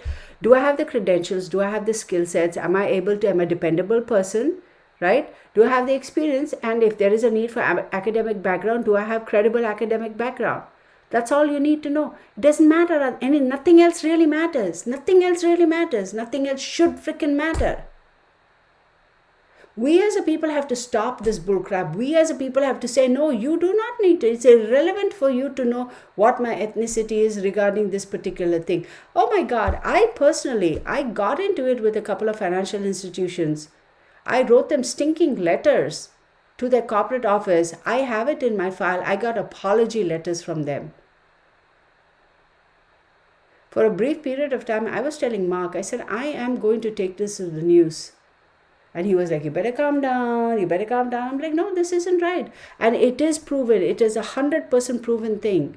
Okay. There are certain ethnic communities who will not be shown homes in certain pockets of real estate markets. You could be a doctor. You could be an Indian, an African American, a minority. You could be a doctor. You could be a neurosurgeon who's earning $500,000 a year. Okay, but they look at you, they profile you, and they will not show you homes in certain areas. I challenge people, wake up. Wake up. Why? Why? I want to know why. Do I have the ability to pay for it? Yes. I'm not a criminal. I'm legal. I haven't come to this country illegally. I pay my taxes, everything is fine. So why is it that even though I can afford it, I cannot buy a home in certain areas because they won't show me those homes? And I know those homes are available for sale. Yeah, we as people should stand up and say, it doesn't matter whether we are black, we're white, we're blue, we're purple, we're alien, we're whatever. We have to say enough is enough. Stop with asking these stupid questions. The day we start asking these questions and saying, what is your ethnicity? What is this? What is that? No, we have to stop with that and just look at all of us. We're all just human beings. It shouldn't matter. Give the best possible service to the best possible, most deserving person. Give the job to the person who's most deserving. Okay? So, because I have to, my company's policy is, not my company, because my company, ABC Corporation, I just pulled that out of my back pocket, their company policies, or to be in the good, that they have to give a certain percentage of their jobs to certain minorities. I understand minorities need to be employed. I get it. Okay? So are you going to overlook the fact that that particular individual might not be suitable for the job, but still you're going to give that person that job just because you have to fulfill certain legal thingies? Then what happens? Then think about it. It's a vicious cycle. Then what happens? That person is not going to do well because that person is not capable of that job. You pick that person over somebody else because you had to fulfill that legal aspect of it. Soon enough, that person is going to flounder and falter and all that stuff because you're in over their heads, and you will not even give them proper training. So either that person is going to file some sort of a thing saying that discrimination, this, that, and the other, they'll be out of a job, and then they fall back into the system, and then the vicious thing goes on. So let's stop with that nonsense. Let's give the most deserving person the job. Doesn't matter what their color is. Or be sure, if you feel that yes, you do want to hire somebody who is a minority, absolutely they should be deserving of it, and they should deserve an opportunity. They have to be given an opportunity. But also, please just don't hire them for the sake of hiring them and say, oh, legally I'm supposed to have this according to, we are traded in the stock market, so according to the laws and regulations of SEC or whatever bullcrap, I have to have this percentage of my employees be of this ethnicity. So therefore, I really don't care. I'm going to hire this person because this person falls into that ethnicity category. And then that's it. And then you don't give that person, you set that person up for failure from the very get-go. So really, what are you doing? Follow through, man up, stand up and say, yes, according to SEC, I have to provide jobs for at least this number of people who are of minorities. But let me do my part and set them up for success. Let me set them up for success. Why do you discriminate wages too based on sex and based on ethnicity too? Come on, America. We do it all the time. I don't know, y'all. I don't know. Okay, so my rant. Okay. Oh, it'd be good to hear the comments, right?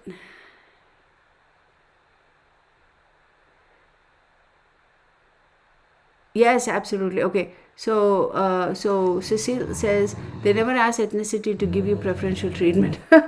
It's reverse racism too, Cecile. I mean, I tell you, I agree. There is reverse racism too. Absolutely, there is.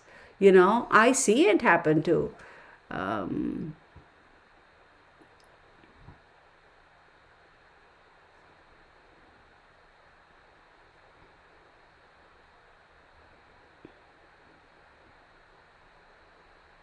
That's true. That's what I'm saying, Renona. A lot of people, regardless of what your ethnicity is, some people end up with certain diseases, and because they have this preconceived notion that, oh, they check I'm a Caucasian person, or I'm a this person or that person, oh, there's no chance that they would have that disease because something somewhere, oh, the very few percentage will get, and then they completely overlook it, and this poor person in the next 6 months will end up dead. It's reverse racism too, absolutely. Yes, it is. Yes, it's true, Patty.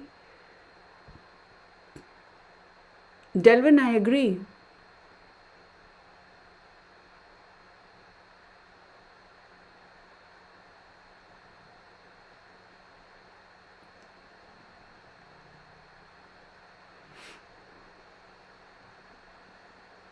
Yeah, I decline it, Raspberry. I decline. And they want to know whether, okay, here's another thing that gets my goat. Another thing these doctors ask is, are you single, are you married, or are you divorced? How the flying freaking fiddlesticks does it matter to you whether I'm single or double or triple or divorced or living together or married? I'm there for me. Why does it matter? Why does it matter? Why do they want to know? Why? And some doctors' offices, they want your working address. No, I have my insurance card, I have my driver's license, I have my credit card. I'm here for the service. Look at my driver's license, look at my face. And some doctor's office, a couple of years, oh my God, I got into it with one doctor's office. They wanted to they have my driver's license, they have my insurance card, everything is checked, everything is fine, but they wanted to take a picture of me. I go, why? Oh, we need it for our records. I go, why? Why do you need a picture of me on your records? I don't consent you to taking a picture of me. You have my driver's license. You have a freaking copy of my driver's license. You have a copy of my insurance card. The insurance company clearly has confirmed that, yes, that is my insurance card. Everything is check. And here I have the cash or the money or the credit card to pay for the service. Why do you need a picture of me? Why do you need a picture of me? And this was, I won't say the city and state though, but here in Texas. And she goes, oh no, because we have a lot of people of certain minorities coming here and posing to be somebody else, and then they take advantage of their health insurance. Oh my God, y'all. I about flipped it. I just lost it.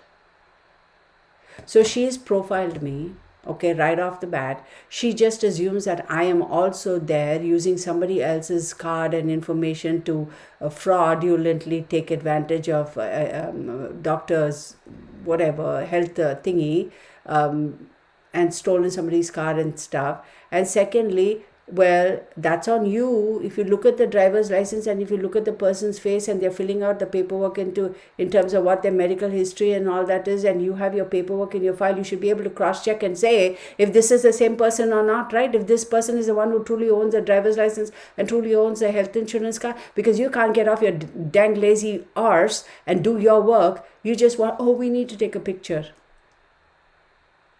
And nowhere, no freaking where in the government, according to the government or health insurance, do they state that the doctor's office have to have a picture of you, have to have a photograph of you on file. Nowhere, no insurance company says that. At least not as far as I know. I've had Blue Cross Blue Shield, I've had Aetna, I've had Humana. Nowhere. And what is that company out of California, that health insurance company? Oh my God, I couldn't stand them though. Kaiser Permanente. I've had Kaiser Permanente too. Nowhere do they say that the doctor's office will have to take a picture of you and you have to comply. Nowhere. So what they're doing is illegal.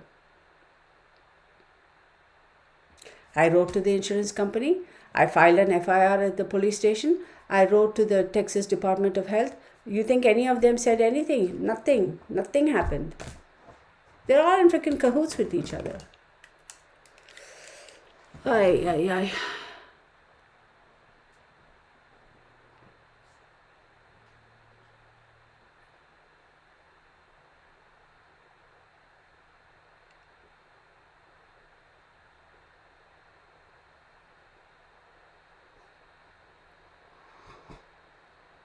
Yeah, they just assume.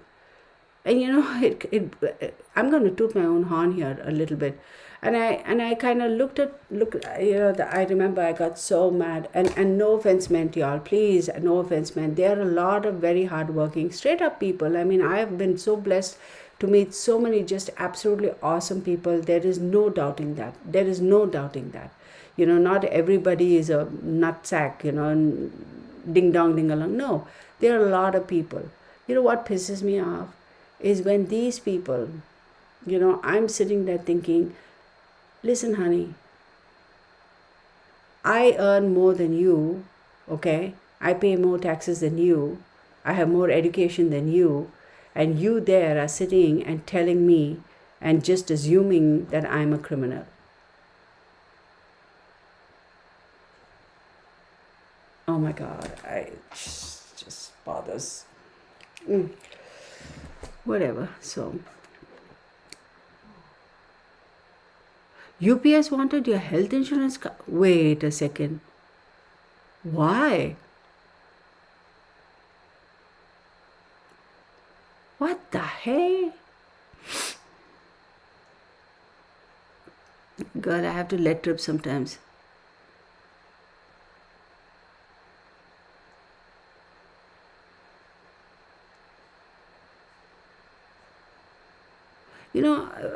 I'm going to share something else with you folks. Yes, since we're talking about race, Mark is a Caucasian, and clearly, I am an Indian, not Native American, but Indian. And when I look at him, I don't look at him as a Caucasian male. I don't. He doesn't look at me as an Indian woman. No, he's just a guy and I'm a girl. We don't, but I'll tell you this. There are certain things that we don't agree on, absolutely don't agree on. And I'm totally okay with it, and he's totally okay with it. We just don't agree on certain things. I have my own opinions. There have been times where we've had arguments, like arguments as in like not fighting arguments, but like back and forth, like, saying, do you not see this way? And no, I don't. And that sort of a thing, not like a fight type of thing. We've had arguments, like good, healthy arguments, and we don't agree. And that's totally okay. What's wrong with that? But we can still continue to be a couple, right? Even though he's of a different ethnicity than me. Because at the end of the day, it really doesn't matter that he's a white man and I'm an Indian girl. It doesn't matter. He's a guy and I'm a girl. That's all that matters. Really, that's all that matters. And we get along. We're a couple. Knock on wood, we've been blessed. Really, that's all that matters. What does it matter? Like, why should it matter? Yeah, people of my ethnicity sometimes have looked at me like, what is she doing? And I always look at them and I kind of just stare at them, and then they get worried and they kind of look off. And when we've gone out and about, we've had a couple of people stare at us. I just stop and I look at them, and I just stop and I look at them. And then they get embarrassed and they walk off. It doesn't matter to you why we are together or how are we together. It shouldn't matter. At the end of the day, knock on wood, we are a happy couple. We get along fine. God has blessed us with a lot of happiness, and that's all. We love each other, respect each other, honor each other, trust each other, and that's all that matters, right? But we still have our disagreements, and that we are okay with that. For example, I love spicy food and he loves sweet stuff. I'm trying to lighten the mood now, but so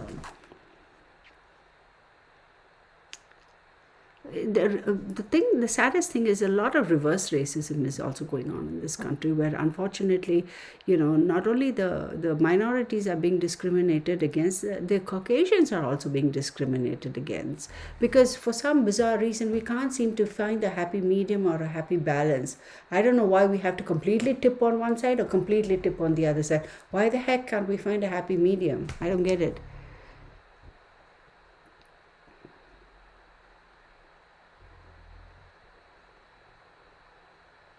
Kristen. Yeah, when I get into that, yeah, you better not get in one. Yeah, people, you're right, Alia. I've seen that too. I mean, a lot of people, they blindly, it's so weird. It's so weird. It cracks me up, no end. So, when I was working, right, in financial service sector, mergers and acquisitions and all that stuff, and then I'd walk in and the first thing people will look at me like they don't know what to make of me, because here I am, a woman, and secondly I'm tall and I wear heels, and clearly I'm not Caucasian, so they're all a little hesitant. They don't know what to say, how to say. And then they'll oh, okay, okay, all right. So they'll be like, are you related to Dr. Reddy? Which Dr. Reddy? Now, granted, I do have a lot of doctors in my family. There is no doubting that, and all their last name is the same as mine. I don't know. I don't know every single doctor with the same dang last name in the universe. I don't. Oh, you must be in tech. Like, in the airport when you go, and I used to travel a lot, so I spent a lot of time in airport lounges. Oh, you must be in technology, because I'd have my handbag and I'd have my heavy coat and I'll have my computer case. And they just assumed I was from, oh, you're from Silicon Valley? No, I'm not. Oh, where else are you? I thought Silicon Valley was the only place for tech in California. Dude, first and foremost, who the heck are you? It's none of your effing business. Secondly, in the past, like 10 seconds, did I ever say I'm from Silicon Valley? Did I ever even insinuate anything? No. Then how do you conclude I'm from Silicon Valley? Oh, I just assumed. How? You're profiling me. Dude, I have nothing to do with technology. Cracks me up, but what are you going to do? Crystal, yeah. Oh, we have this joke, like, sometimes I tell him, Mark, you need to get some color on you. And he goes, yeah, just rub my hand a little bit. I got some color. Yeah. But you know what? You know what, folks? As much as we talk about, racism and oh, Kelly, thank you. As much as we talk about, racism and all that stuff, we also absolutely have to acknowledge that there is a lot of reverse racism going on in this country. There is. Let's face that. It's very unfortunate, and it's a lot of people don't want to acknowledge it because they're afraid to say it. But no, we have to face reality for what it is. There is a lot of reverse racism also going on. We have to stop with that, period. So anyway, let's not go on and on about that. Let's talk about something fun now. Any questions, y'all? Wait, Capri 8080 says, it's crazy gonna show my age, turned 42 on the 12th. Back in the 80s, I remember We Are the World. Yes! Do we remember that song? Yes! Yes! I remember that. Yes, there are good and bad people from all ethnicities. Absolutely. Absolutely. Could we? Yeah, you know what? Why not? Martin Luther King, why not?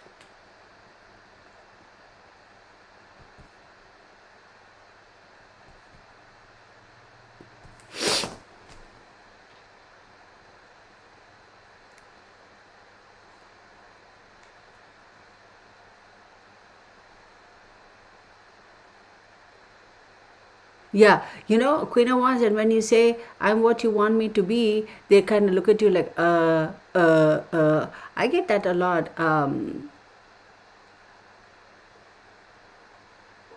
Yeah, yeah, exactly. Is that funny, Elena? Oh my God. Yeah, so when people, like people just say, oh, you must cook Indian food all the time. No, I don't cook Indian food all the time. Oh, you must only eat. Oh, are you a vegetarian? Hell no.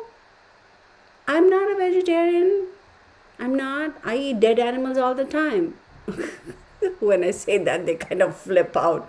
Oh, what do you mean? Well, I eat chicken. I'm not supposed to. Once in a great while, I eat. I'm allergic to chicken, but yeah, chicken wings. That lemon pepper chicken wings they serve at the Wingstop. Once in a great while, I'll have that. And then, of course, I pay the price for it. Then I eat beef, I eat lamb, I eat seafood, I eat pork. It's like, not all Indians are vegetarians. Not all Americans are meat eaters. It's weird. I say that, Lisa, for the longest time when people used to ask me, where are you from? I'd look them straight in their eyes and I'd say, I'm from mom and dad. I'm from mom and dad. And then there are some people who kind of get all like, ha ha ha. And some of them will be like, oh. And they walk away, and I'm like, it's a stupid question, doesn't matter. Hey, I'm never going to see you. Never going to see you. Our paths will never cross. I don't give a flying flip who you are or what you are or where you're from. Why do you need to know where I'm from? Oh my God, one time.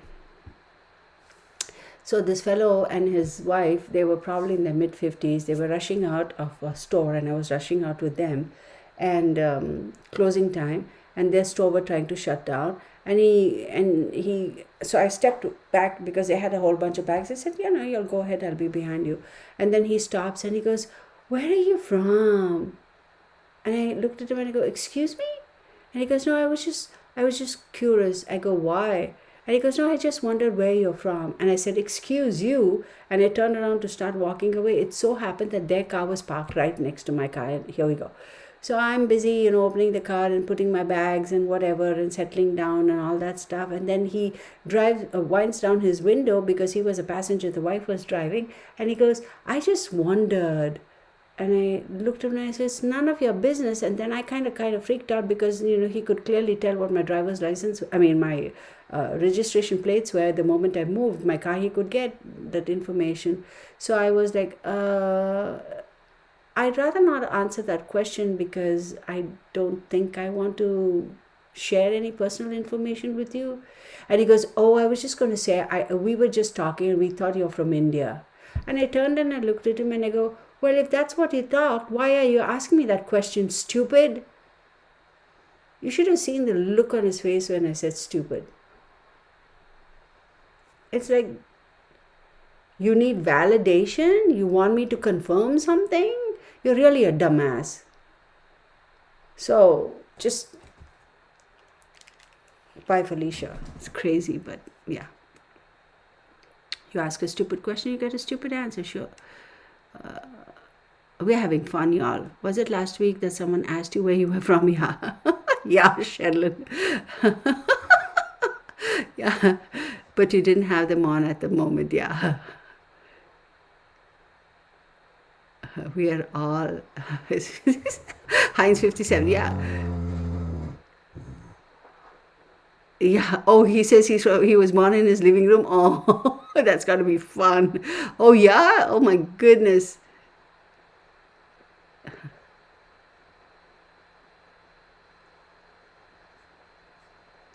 It shouldn't matter, but yeah.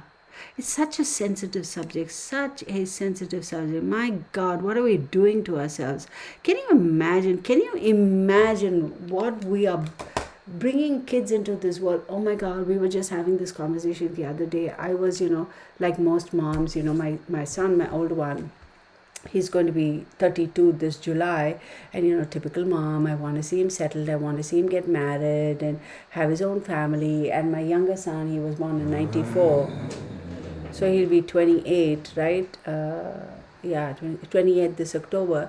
And and I used to call up my son and say, so, this, that, and the other. And finally, I was telling Mark, yes, I stopped asking him. And he never said anything. He's like, no, Ma, I'm not in a rush, I'm not in a rush. And I was like, no, but I'd like to see you settle down, this, that, and the other, and all. He's like, yeah. And then I also told him, I said, but don't make the mistake of, did that light just blink? I said, don't, what? Why is that light blinking? Don't make the mistake of probably my mom, because she'd want to see him get married, rushing into marriage because all of his friends have gotten married.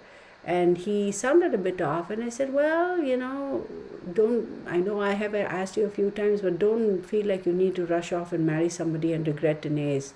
Marry in haste and regret in leisure. So I was just talking to Mark the other day, and I was saying, honestly, Mark, looking at all the stuff that's going on in this world, I am in no hurry for my kids to get married and procreate and have children and all that. It's like no more pressure from mom. It's like you go live your life and do what you need, because we are bringing kids into this world, and what kind of a world has this become? It's just crazy. And doing all these readings that I do and all that, it's just like it's just too much. It's really sad, we are not thinking about the next generation, the future generations and all. Not, we are so self-indulgent, we're so focused on ourselves and instant gratification. It's like the next generations, they're going to have a really, really hard time. I mean,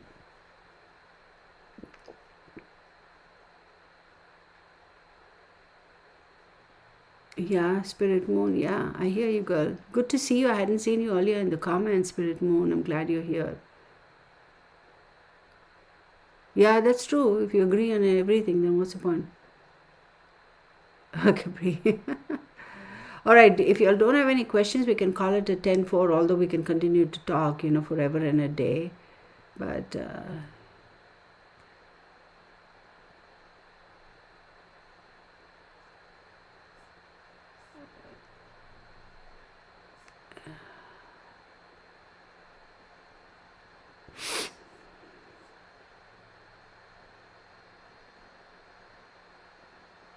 I hear you. Thank you, Crystal.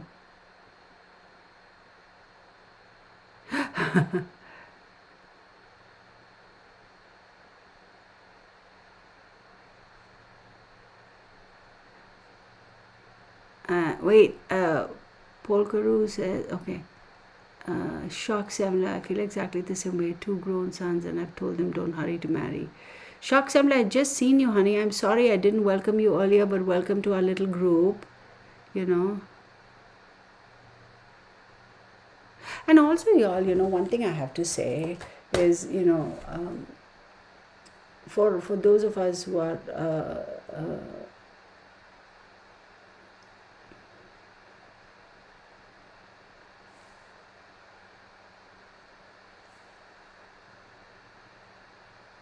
I will do a new Summer Wells case. I will do it sometime for sure.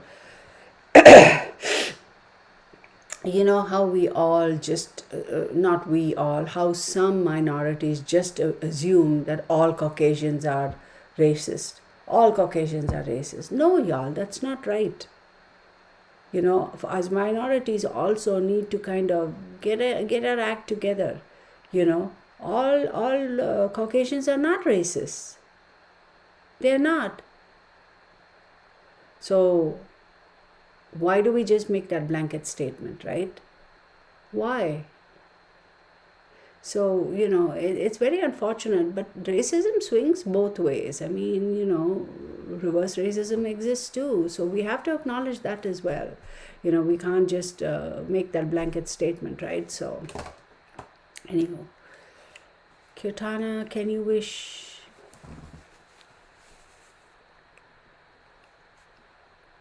Wait, 12th February is your birthday, Alia? Kirtana, can you wish happy birthday, 12th February? Whose birthday is on 12th February? Oh, your birthday is on 12th February, Alia? Will do. I love that.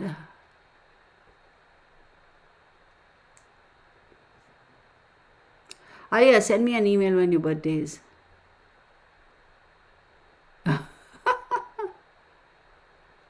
Anna Bolin says good night. She's had it. She's like, bah.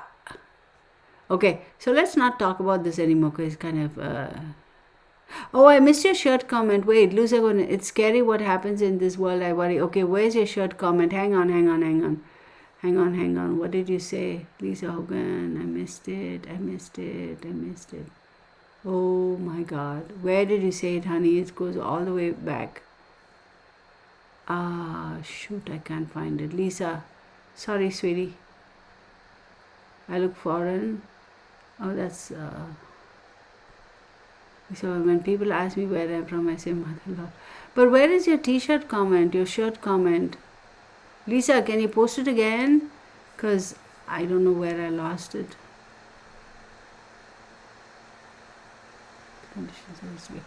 Janice, I hear you. Oh, February 12th, you're turning 18? Okay.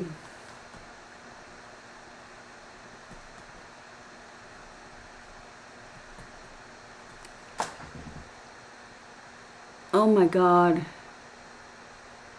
Yeah. Oh, it's your. Oh. Oh, Lisa, I missed your shirt comment, honey. I have to scroll all the way back. I missed it.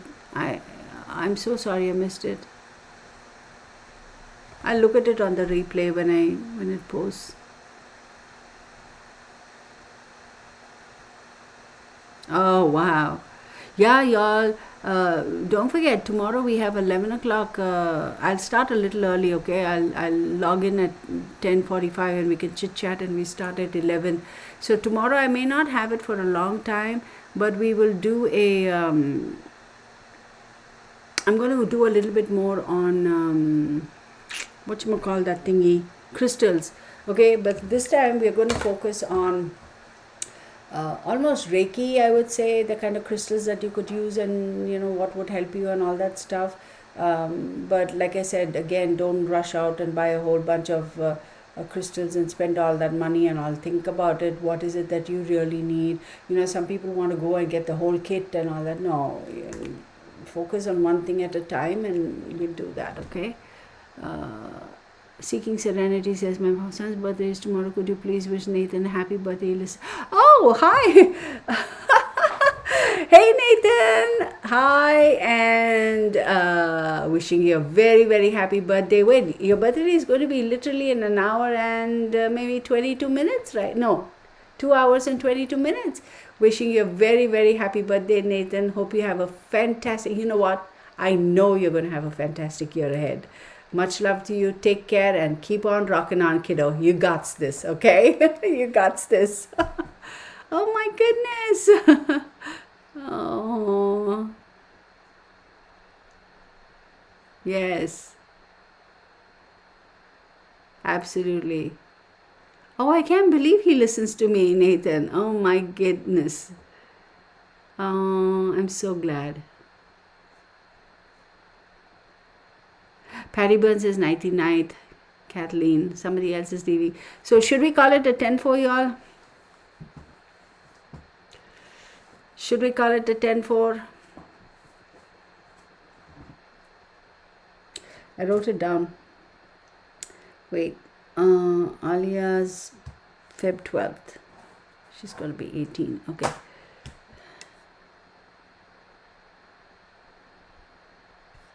Oh, Lisa Hogan, I see your comment. I love it. That's so funny. Yeah. Kipri, you have a great evening. Take care. See y'all tomorrow. Those of you who want to join in tomorrow. Queen of Wands, yeah, you'll be there tomorrow. And make a Saturday lab, but it's for. Oh, wow. Yeah. So I understand you're probably like going to be completely like knocked out, right? With the time difference.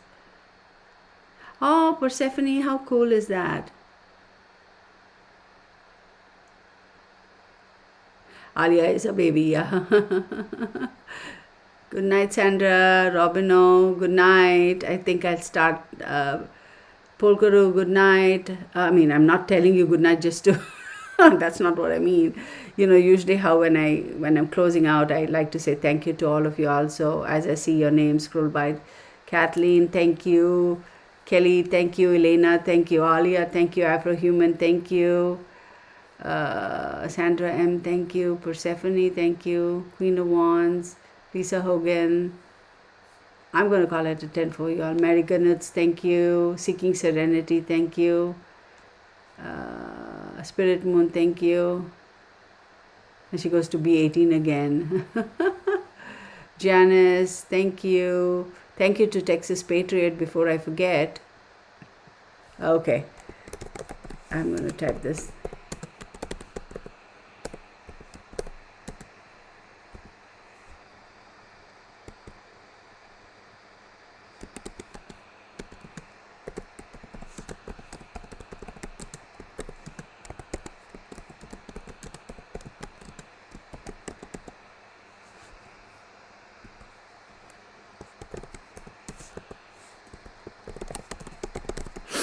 Excuse me.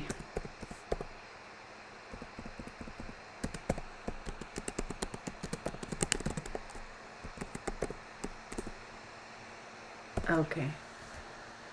Sheldon Schaffner, thank you. Delvin, thank you. Lady Sophia, good night. Thank you. Good night, Alia. Don't forget to like, share, and subscribe. Yes, as usual. Good night, Kelly.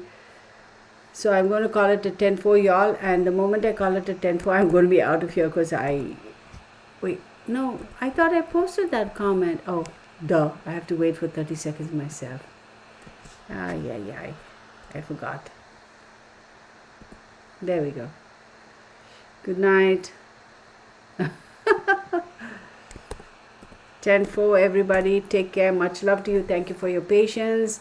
Thank you for your understanding. You know, our reading today did kind of strike a nerve for some of us, right? So we're past it. We're all good. And Smiling is Contagious says thank you. Yes, do hit the like button. I do appreciate that. Crystal Pink, good night. Connie, good night. Okay. Love and blessings to everybody. As usual, Texas Patriot Rock. So 10-4, y'all. I'm logging out. All right. End stream. Good night, Sherilyn. All right. Yes, I'm going to end that. Jessica.